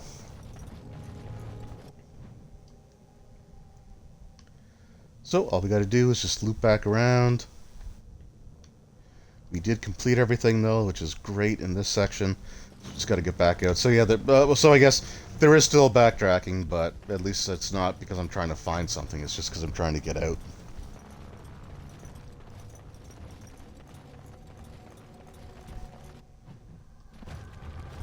And that's not the way to do it. So I guess that brings up the question, like, what are some of the eclectic things that, like, you collect? So talk about the 5th edition starter set. It has that, like, spacer in it, just that, like, cardstock spacer that just fills up room inside of the box. I still have that in there. Like, as much as I hated that, because I did like the fact that you had such a large... They had such a large box, and that there was so little put in it that they had to... But they had to include one of those, like, huge spacers that takes up, like, half of the volume of the box. But yeah, I guess, so what are some of the eclectic things that you guys might collect that other people might consider just not worth holding on to? Like, I know when I first was getting, like, the D&D board games, like not Curse of Strahd, but Castle Ravenloft, Legend of Dritz, Wrath of Ashardalon, all those. The first couple of times I went to play that game, I had actually even kept the sheets that you punch the tokens out of. Because originally my plan was just to, like, pop everything back in and then just put them back in the box. That didn't last very long.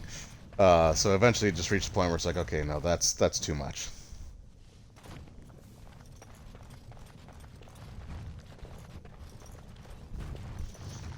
Don't throw out anything that's part of... Yeah. I get that. Like, it makes perfect sense to me. Like, you want to keep as much of, like, a box set together as you can.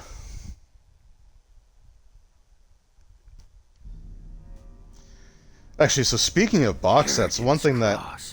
Oh, I'll let him talk first. I believe Harimot actually tracked this place down. This used to be one of the biggest crossroads in the old Empire. You could get anywhere from here, including Orton Tig. Well, we're looking to get to Orton Tig, so we'll get there. Not a one. But trust me, we will once we're on the path to the old Orton Tig. She was going to Carradin's home. I've been waiting for someone to say that for 2 sodding years. So yeah, one of those things that just kind of, like, hurt my soul a little bit. That's an exaggeration, but it still was painful to see. So I live in an apartment building, right? So we have a dumpster that you can throw stuff into. And even though everything's supposed to be bagged up, some people just don't adhere to that. But someone had actually thrown out the box for the 5th edition starter set. So it was just the two halves of the box were sitting in there, and it was on top of everything, so you could see where they were. And it was just like, oh, you threw out the box? Like, why would you do that? Like, I love box sets. I could never throw a D&D box out. Like, it would just kill me to do so. Well, look what we have here. A couple The of closest Harimot thing... little lackeys. Let's Yeah, show I 'em know, who's we're gonna king. fight. More enemies ahead! Okay, take care of you right away.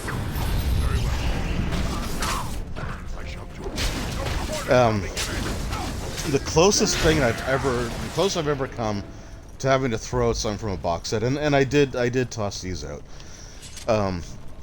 But for the 4th edition era Gamma World box sets, so there was like the core, the base game, which came in like the green box set with the purple lettering, and a lot of people have talked a lot of garbage about that, and I really like that version of the game. It's just the drunken dwarf. Oh. Dwarves just like me, huh? No, none of the dwarves were similar. They were quiet and respected, more or less. No, the one I remember was a human. He vomited in the street constantly. Then he wandered into a snowstorm and froze to death. Huh? And how was that like me? Did I say similar? I meant I hoped he was similar. I think I had a wife like you once. Yeah, I like their dialogue too. So there were 2 expansions that came out for that game, and again, underrated game. I think people should check it out. It was that era where no matter what Wizards of the Coast did, people were just gonna hate them for it, and that's that whole edition war garbage that I think is one of the silliest things for people to get as worked up over as they do, because it's a game. Games are meant to be fun. Not every version of a game has to be made for every person that has the older editions, right? Like, let people enjoy what they like.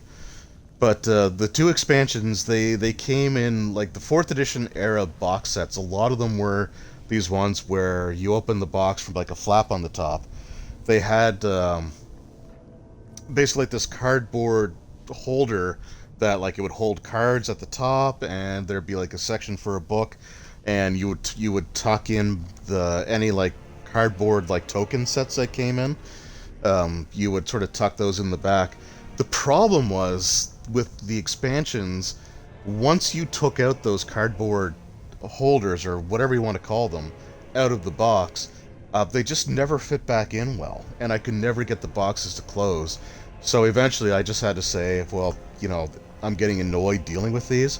So I threw out those inserts and just kept like all the contents inside of the box. So they do kind of rattle around a little bit. Part of me regrets doing it, but at the same time, they just weren't cooperating.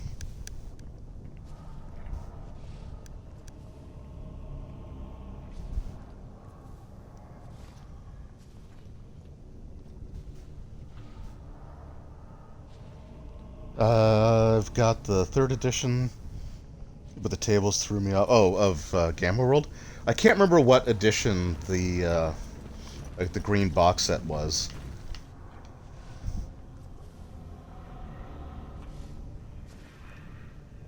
Oh, Gamma World 5th edition.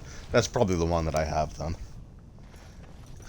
But yeah, I like it. It's just the inserts were a pain to deal with, so eventually I just had to toss them.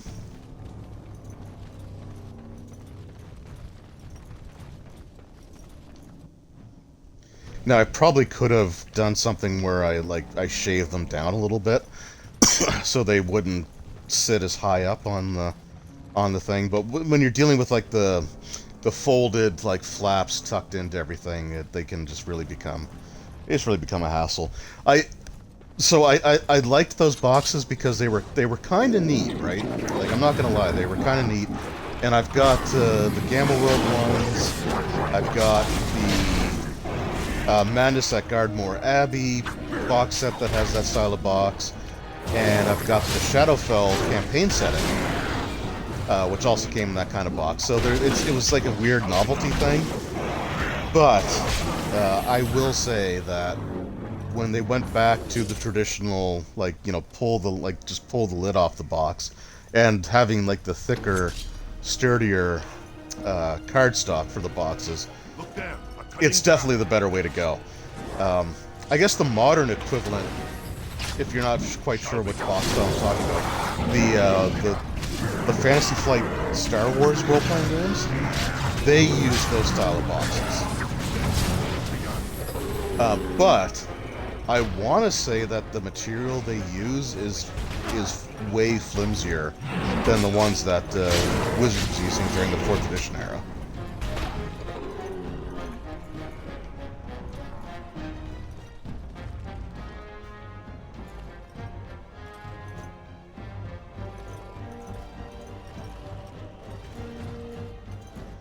Alright, well, I guess we're still technically in combat, but I'll just takes what I cans here.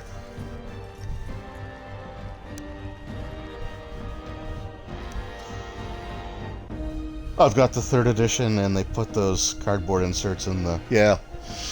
Like I said, it was interesting packaging. Like, it was definitely different. And kind of a novelty, but it's just, it's difficult to repack, I guess.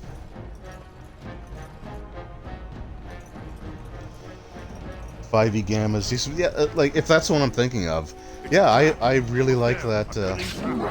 I really like it. Like, and again, it's one of those role-playing games where it wasn't really designed to be like long-term, years-long stories. You know, I think you only have 10 levels of progression. But it was like it was a system that didn't take itself seriously, right? It was willing to just have fun with the source material. You know, recognize the fact that it's a pretty absurd concept overall, and just run with it. And I think that was great.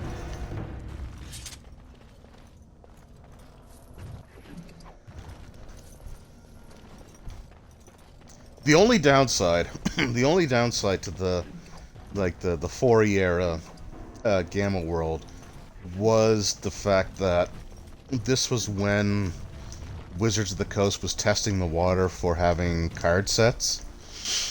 So a lot of stuff was done through cards. And people kind of got wind of that and thought that it's like, okay, well, it's one of those things where you just need to spend an obscene amount of money on boosters and all these things to be able to get decent stuff. But, you know, and you could. You definitely could.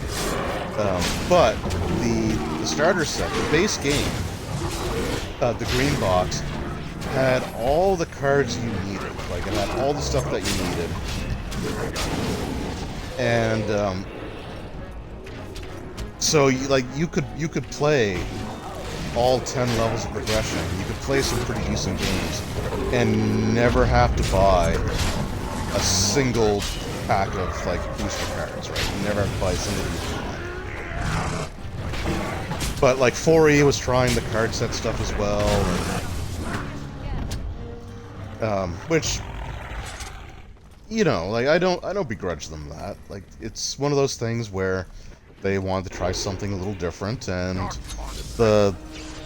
for 4th edition D&D anyway, the cards were totally optional. Like, they were never required. I've heard people say that, oh, well, you know, 4th edition was awful because, you know, it required you to buy booster packs of cards, like Magic cards, in order to play the game. But it never required it. They were totally optional. I've never even seen a single, like, set of those cards, ever.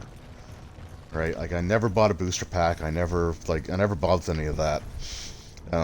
It wasn't a requirement. So if someone tells you that you had to, they're wrong. They're not remembering that correctly. And I want to say they only ever did like a couple of sets and then just gave up on it.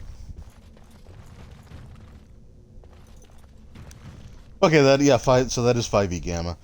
Bought a small booster box, and they gave me yeah, so I want to say that on Drive-Thru RPG, like through their Drive-Thru cards, I think you can get the entire collection of Gamma World cards. Like, I think it has every single one ever printed, but I never got into the card collecting. The base set came with a booster,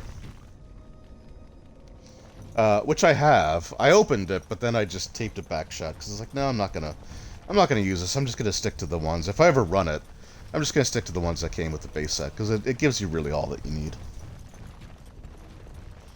Because they give you like 80 to 100 cards. Just in the base set, so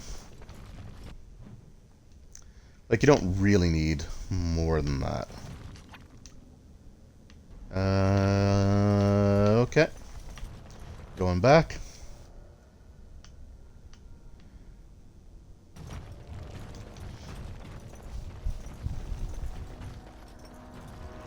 Now that said, I mean, you know, opening booster packs of cards can be a lot of fun. I say as I sit here and look over and see just a stack of unopened Magic boosters that I don't really have any plans on ever opening.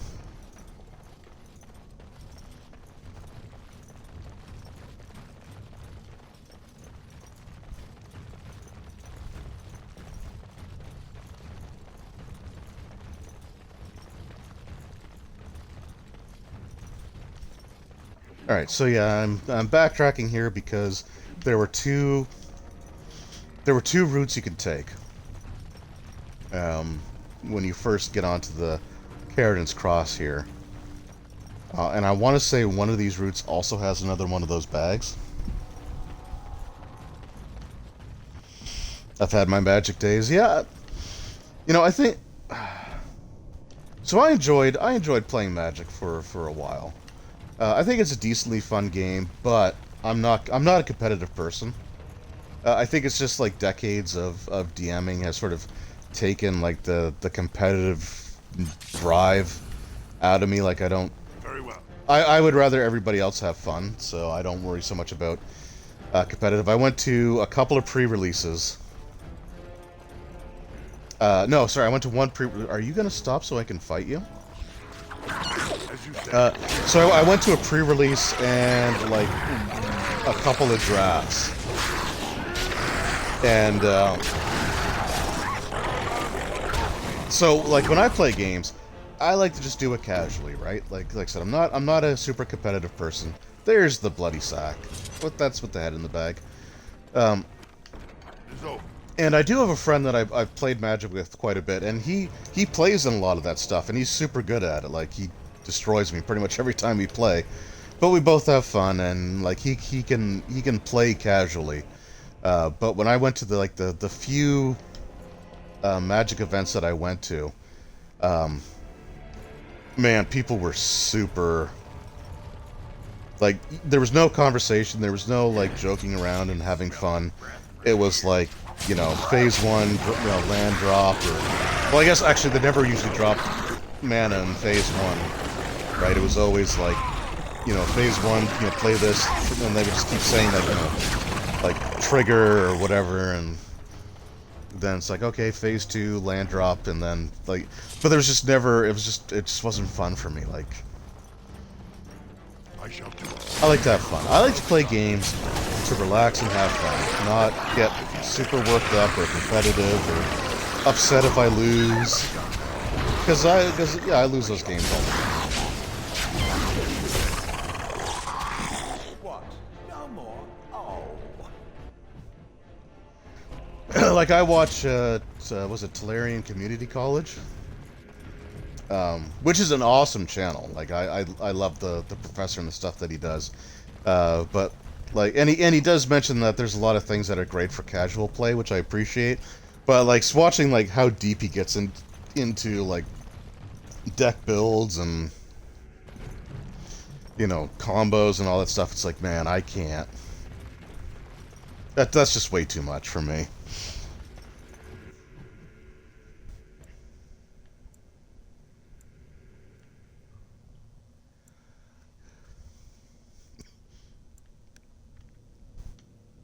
Like, I just want to relax and turn my brain off.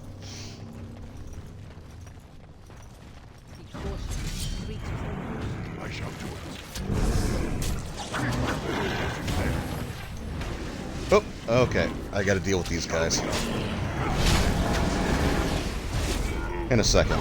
Okay, they killed the Bronto. Yeah, so these guys are firing this ballista at me, so we're just gonna occupy them so they're not doing that anymore.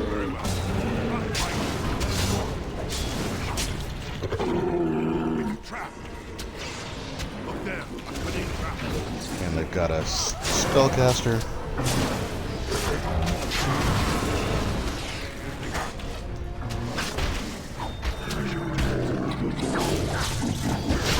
Read Richard Garfield's book on how they develop the game, and it teaches you how to be lethal with common and uncommon. Yeah, so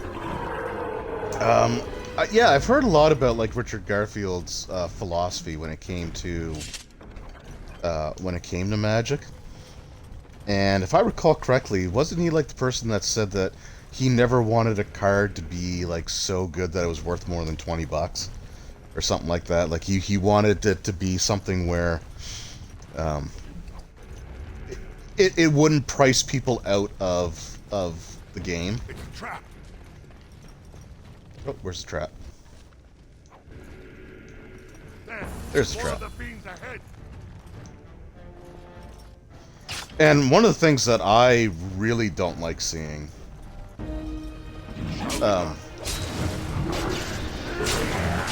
is like, so there's one game store that we have here in the city, and my wife was there because she was trying to get into D&D. She had a friend that was into it, and like a group of them were playing, and they invited her to it. It's not like she's not super into RPGs or anything like that, but she went there for just to spend time with her friend basically. But the night that they were there it was Friday night, right? So they had Friday Night Magic going on, and I want to say that they were doing a draft, and she came back with a stack of cards. like a 3-inch thick stack of cards. And I was like, where the hell did you buy Magic cards? Like, where the hell did you get all those? So what they were, so like for this draft, the people that were there, they just literally took all of their commons and uncommons and threw them in the garbage. So she pulled like it had to be over 100. It was like, I think it was like 200 cards or so. Like it was a lot of cards. And so I mean, now when I say the garbage, like we have like recycling stuff we have to do here. I know different places have different policies, but they were in like the garbage with just paper. So technically it was in the recycling. But yeah, so it was in the paper recycling, but they threw out hundreds of cards.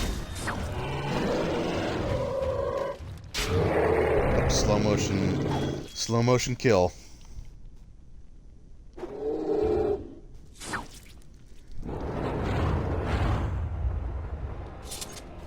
So yeah, she came back with like hundreds of cards, and this was one of those sets where they had, I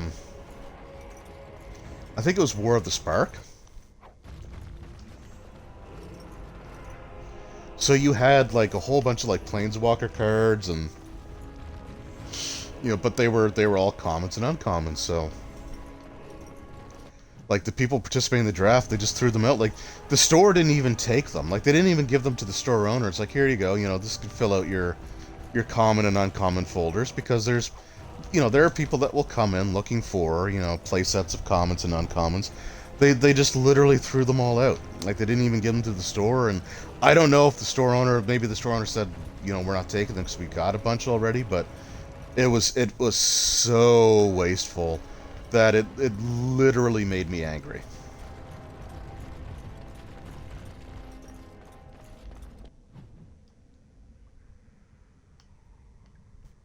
Man, we are all over the place. I'm starting to feel like... Okay, no, those connect together. Okay. I just want to make sure I didn't miss anything. Like, that's just something I could never do. Like, I could never... Yeah, I know that, like, the rares are the cards you get excited about and stuff, but man, I could never just, like, throw away the vast majority of a pack of cards just because they're, like, common or uncommon rarity. Like, that's so wasteful.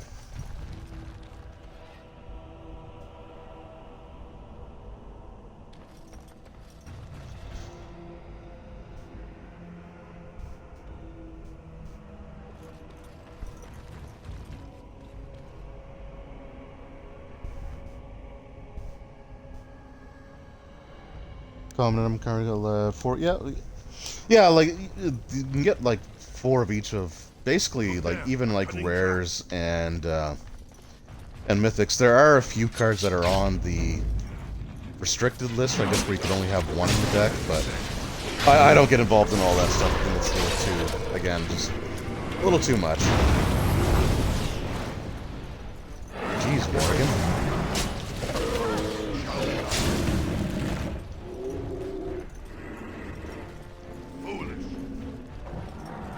Now, there is actually a format of Magic that I really like.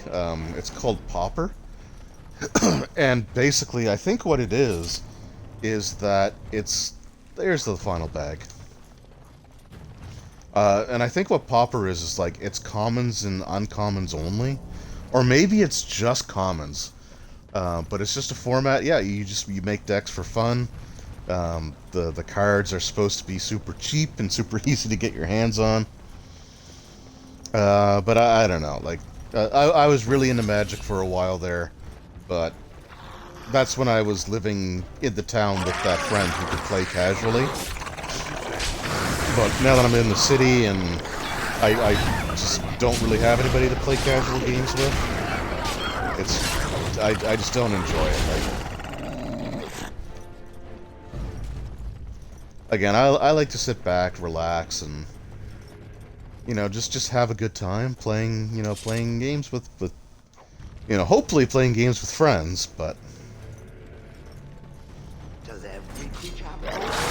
And, like, to be fair, before the games started, like, before the draft or the pre-release, before all that stuff started, like, everyone was super friendly, so, like, I don't want to insinuate that they were, like, always that way, like, they were always no nonsense.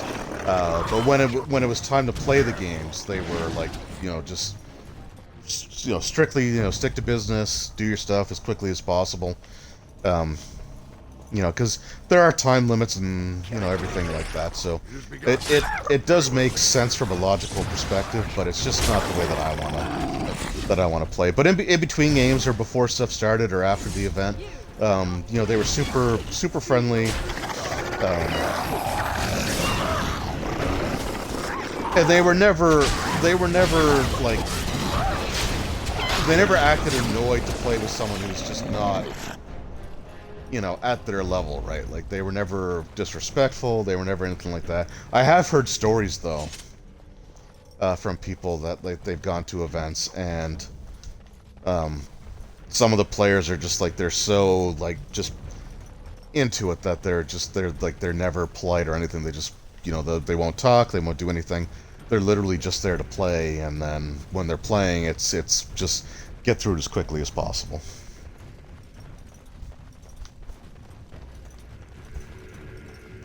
It's also the same reason that I'd never play online multiplayer shooter games.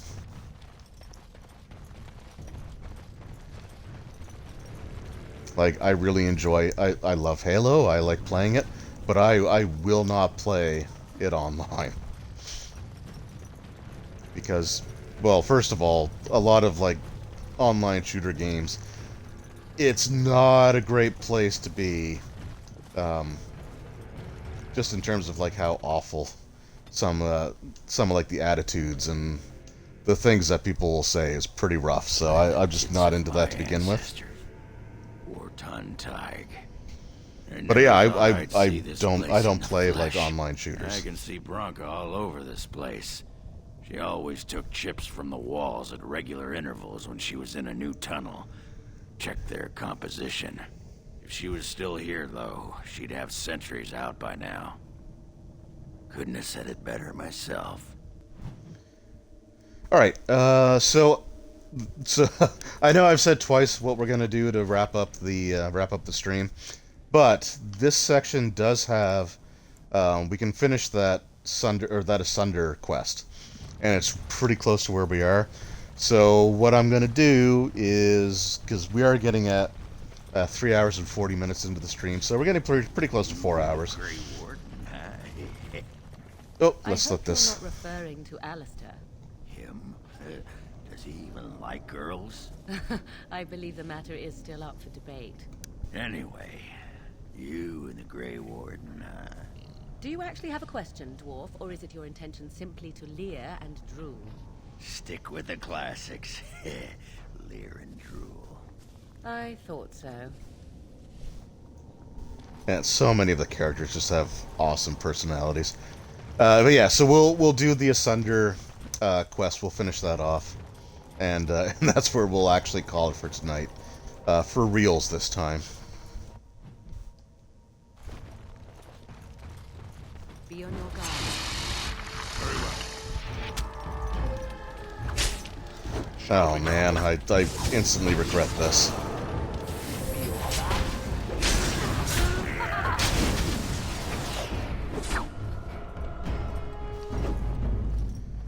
God, I hate that. I hate that so much.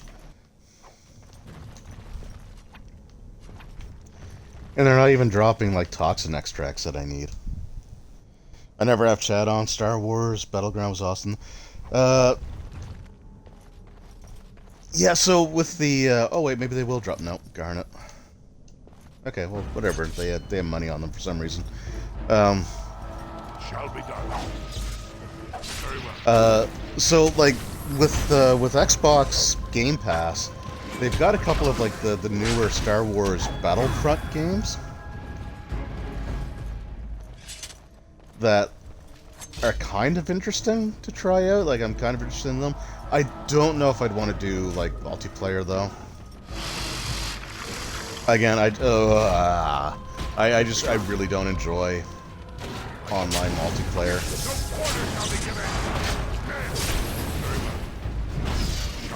Even when I was younger, I was still never into it.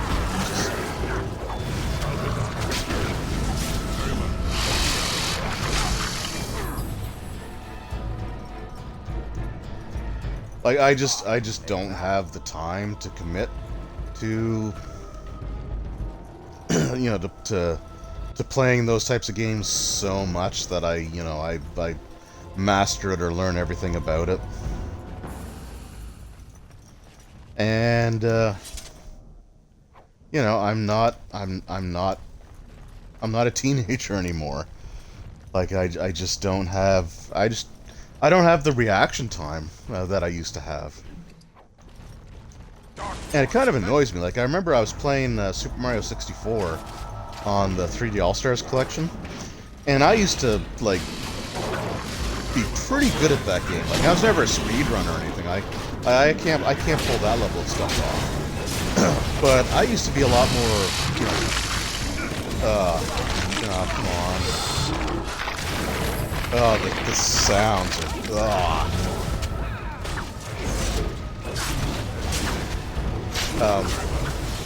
but I just noticed, it's like, man, my reaction times are super delayed now. Like, I just don't have the reflexes that I used to. It's, you know, what happens as you get older.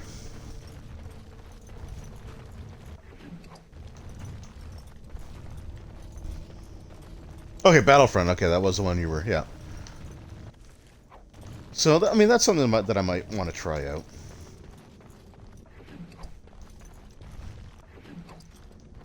I've been playing some of like was it Jedi Fallen Order as well. More of the fiends ahead. I shall. And that's a fun game. I like that one quite a bit. Although the last time I played it, I can't remember exactly what it was. I want to say I spent a pretty significant amount of time going through it. Finished. And in the end, I just ended up making this great big, huge circle. So it's essentially like I spent that whole time literally doing absolutely nothing. And in that game, there are like the save points. They're like these circles that you can meditate in. And if you do the rest option, it respawns all the enemies that you had previously defeated. So not only did I make a huge circle that completely wasted all the time that I did, but because I had taken some damage in the fights before that, I did the rest to meditate, and it's like, oh, great. So it was literally absolutely for nothing, because not only did I wind up exactly where I started off, but the amount of enemies, but all the enemies were back, so...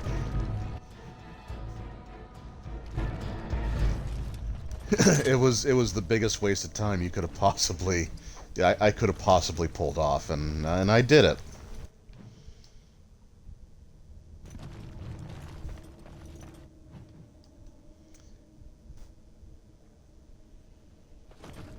Okay, yeah, just want to make sure I didn't miss anything there, right? Nope, we're good.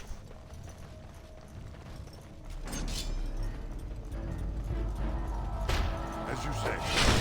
Alright, so this place is kind of... Ow. I die all the time. I would too. Like, I have no disillusions about it. Like, I would never win a single match. Like, period.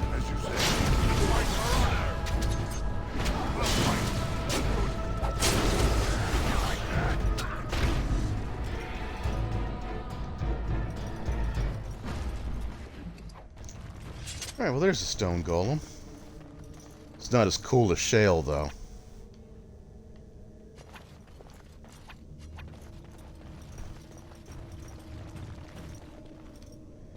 Alright, well this is going to trigger a bunch of spiders, so 3, 2, 1...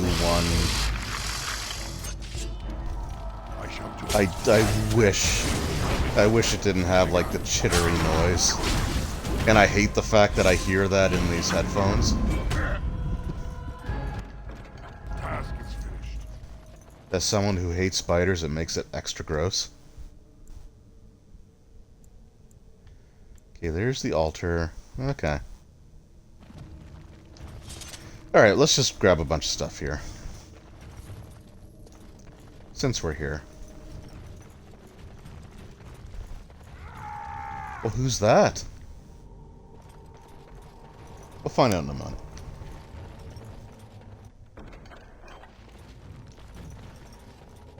Okay, so there's one quest that we got back in Orzammar, so those are the records that we need to prove that Orton Tig was the thing. I've claimed it. You've come to take my claim. You city folk are all alike. Stone-blinded blunderfoots. Well, I found it first. Bah, he's a bloody scavenger. Good as sodding gone. Be gone, you. You'll bring the Dark Ones back, you will.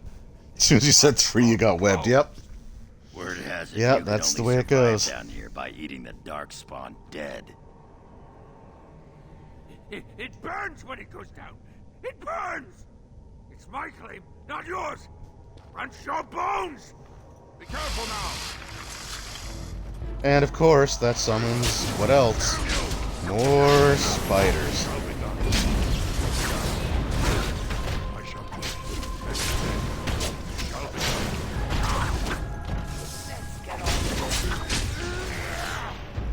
This is where I wish I... This is where I wish I could have... I'm not saying that I could have, because I always could have. The option was always there, but that's where I wish I had... Oh, God. It's where I wish I had played a mage, because then I could just, like, throw fireballs and infernos at them. And I would. And I would be right to do so.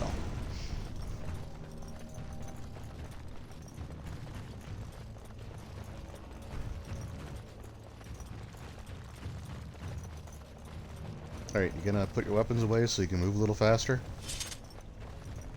Thank you. Why, it's Ruck! This is mine. Only I gets to plunder its riches. Hey, Kamikaze Kid. Yeah, I appreciate you stopping in. I don't know how much longer I'm gonna go, but it's always great to see you.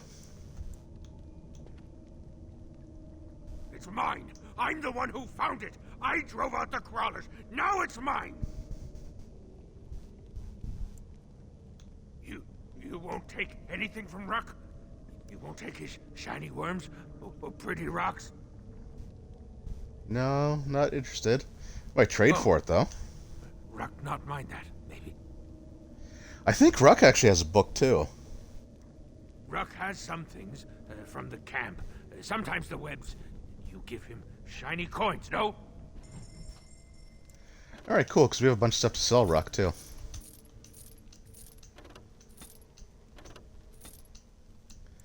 I kind of want to keep the Arrows of Filth just because that's an awesome name. But we're not going to do it.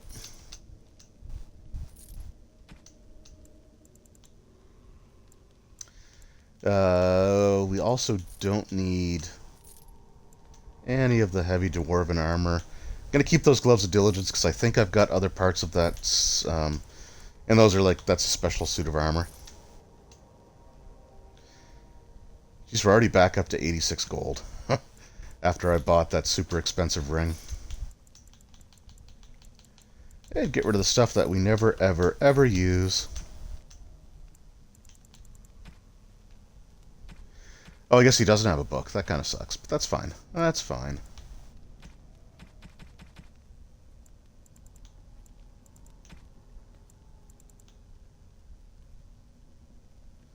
Flawless Fire Crystal.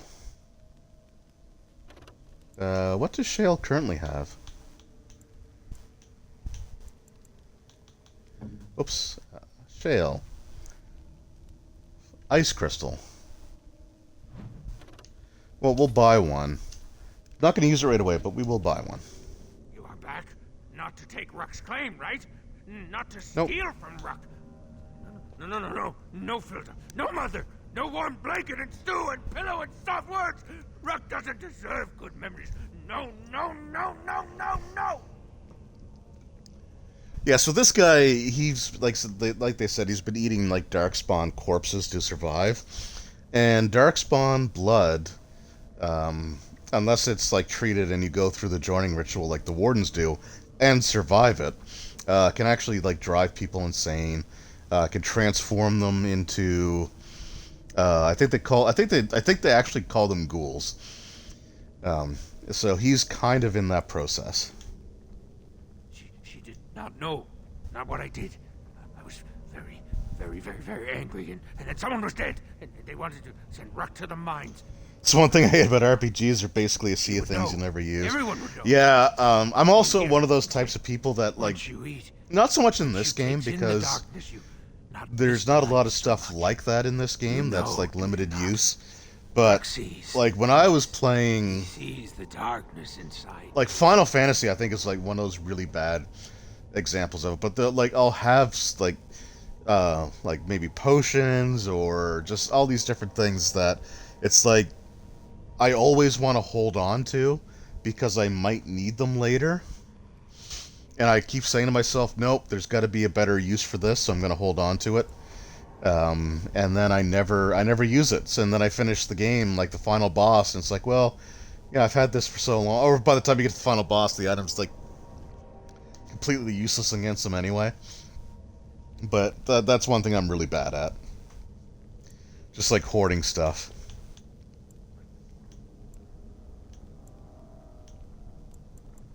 Gray like the stone, guardian against the darkness.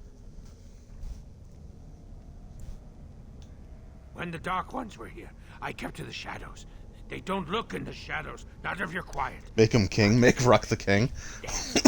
I wish I had that choice. I would totally do it. They leave you alone, but now they're gone. The crawlers. They used to eat the smallest dark ones. Now the crawlers go hungry. I will answer your questions. Bits of things, but only bits. The crawlers took almost everything. They take things of steel and things of paper. They take the shinies and the words. Paper and words. That sounds like someone was taking notes. Do you think Bronca camped here? They bring to the great I think we already established that earlier, but puts the shinies. I did give you a whole bunch of alcohol gifts, so I understand if you're a bit behind on what's going on. Too long ago, I must think. 5 years? 6? Ruck no longer remembers the smells and sights of the city. I will answer your... Ruck? Okay, can I just not talk to him about his mother now? Take Ruck's claim, right? Not to steal? No, she cannot. Okay, there we go. She remembers a boy, a little boy with bright eyes and a hammer, and she cannot say that. Swear. Promise, vow you won't tell. Yes. Tell the mother Ruck is dead. He's dead, and his bones are rotting in the crawler's webs, and she should never look again. Well, it's harsh, but I can kind of understand. Yes, that's what Ruck is. Dead. Dead like bones that turn to dust when you touch them. Alright, well, we're just gonna... Oh, okay, that's another quest that's right here too, isn't it? Isn't it?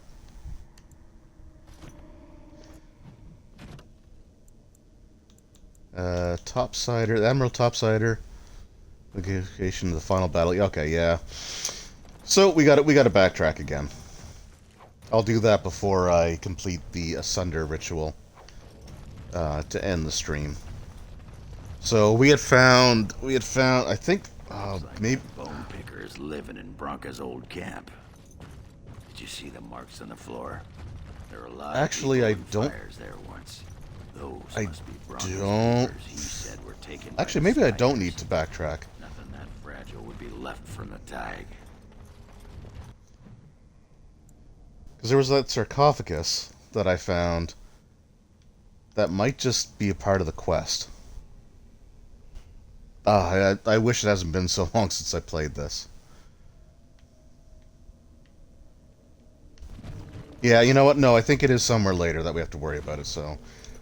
yeah, no backtrack. Never mind. Disregard. We'll just make our way over to the altar, and that'll be a good... oh, God.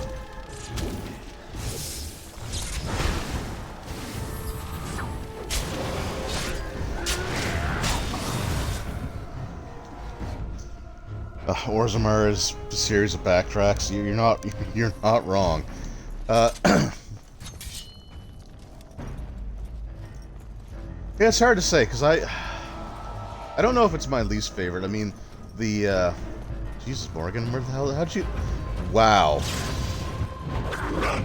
Just aggro everything, huh? How'd you even get over there? I do have shale.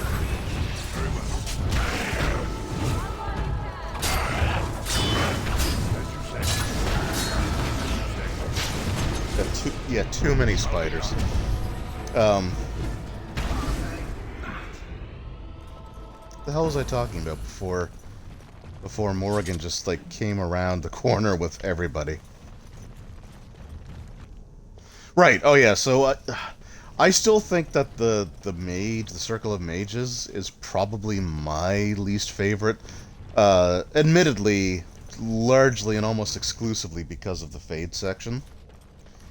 Because that section also has a lot of really annoying backtracking that you have to do.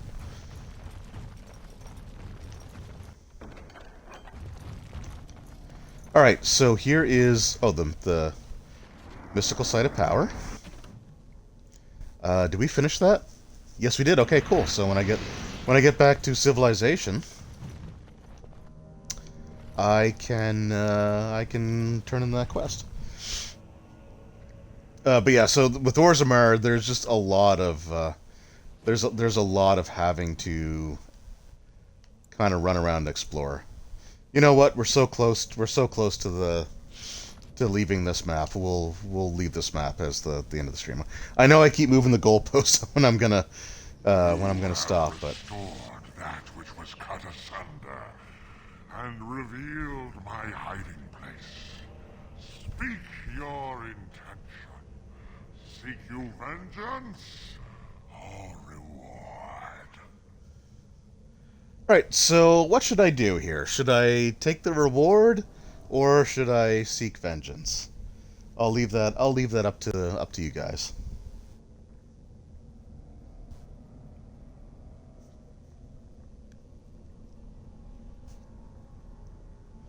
Morrigan's in the party, so she'll be fine either way. Money is good, yeah. Money is good. I think Alistair would disapprove. I know Sten would disapprove.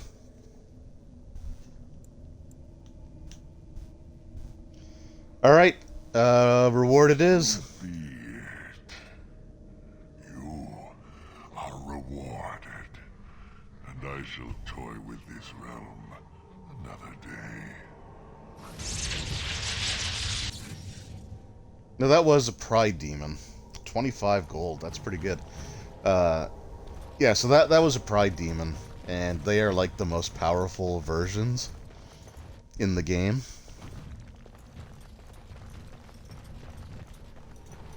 I think it makes for a cool boss fight too, but we're good.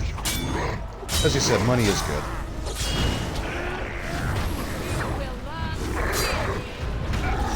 That's right. Shale could do all the same things to you that you tried to do to me, but better because Shale's better. Although that also showcases the difference in size between Shale and just the standard golems.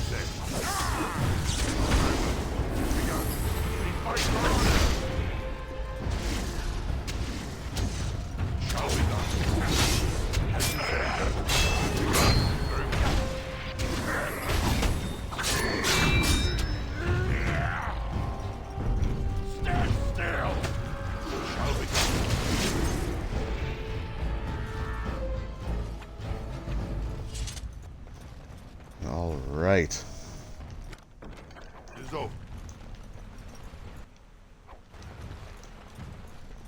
We are getting there.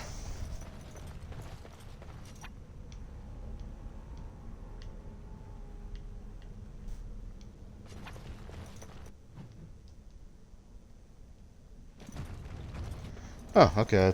I thought we were closer to the Bronca's journal than we are.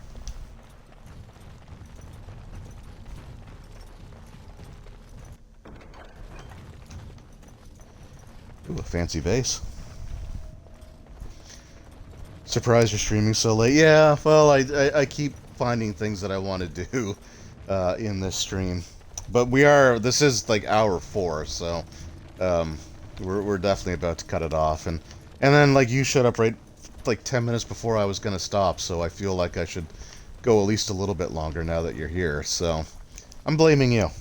I'm blaming you for all of this.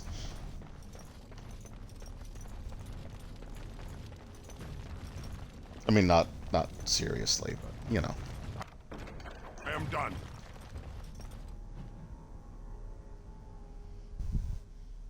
It's one of the drawbacks of being a best friend is that you're on the hook for poor decision making, even if you had nothing to do with it.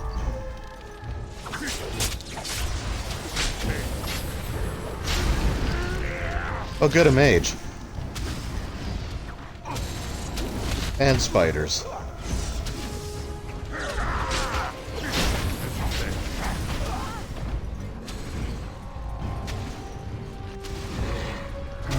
I will say, making Morrigan a spirit healer has really paid off.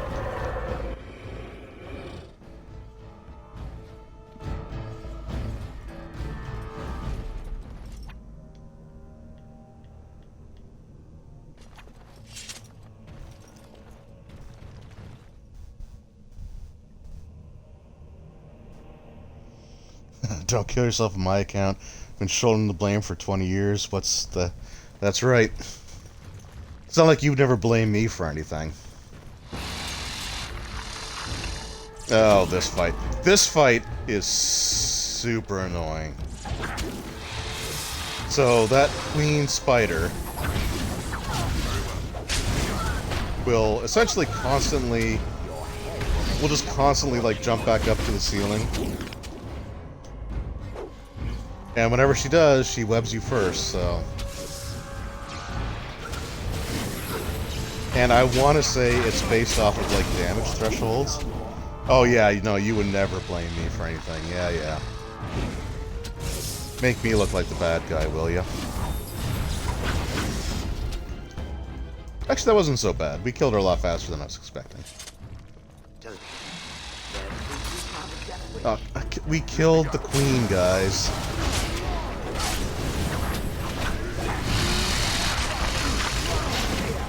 Like, it's a little too late now.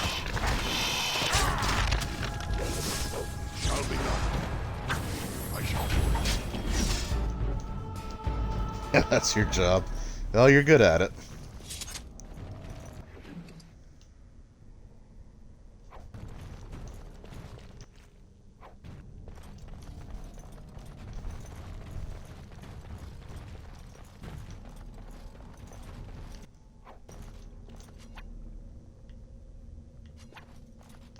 Oh, the Genlock Emissary dropped something I missed. Just try to be thorough. It all sells for money. And our Lehman's Knights, they ask for money, so... And a lot of money. Finished. Alright, we got that journal, but before we do that, let's loot these chests. And... whoop. Not stand on it. Nope, sorry, Shale. Nope, we're... There we go. So it looks like someone's journal. Well, it says Bronca's journals when we clicked on it. The cover is battered and torn, but intact. As you leaf through the desiccated pages, the text catches your eye. We found evidence of the Anvil of the Void, or that the Anvil of the Void was not built in Ortontaig. We go south to the dead trenches. The Anvil is somewhere beyond. My soldiers tell me I am mad, that the dead trenches are crawling with darkspawn, that we will surely die before we find the Anvil, if we find it. I leave this here in case they're right, and if I die in the trenches, perhaps someone can yet walk past my corpse to retrieve the Anvil, for it remains lost, so do we all. If I have not returned, and Ogren yet lives, tell him, tell him no. What I have to say should be for his ears alone. Bronca This is my was farewell. thinking about me. I knew she still cared. Old softy.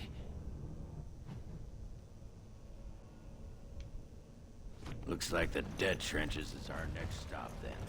They say the darkspawn nest there. Whole herds of them. But if that's where Bronca went, that's where I'm going. Well, that's where we're going.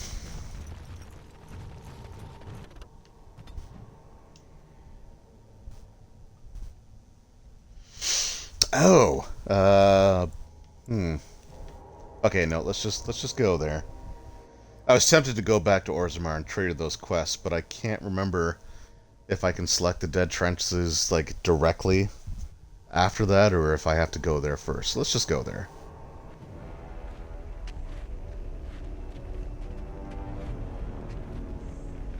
Actually, this cutscene is pretty cool.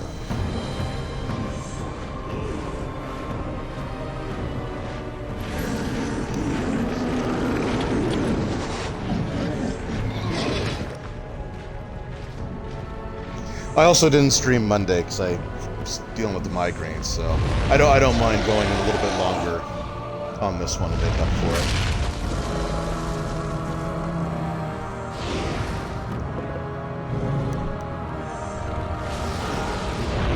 I'm also going through all 3 Dragon Age games and all the DLC for this one in DA2, so I also don't mind doing longer streams for these, just to try to finish each game in a decent amount of time.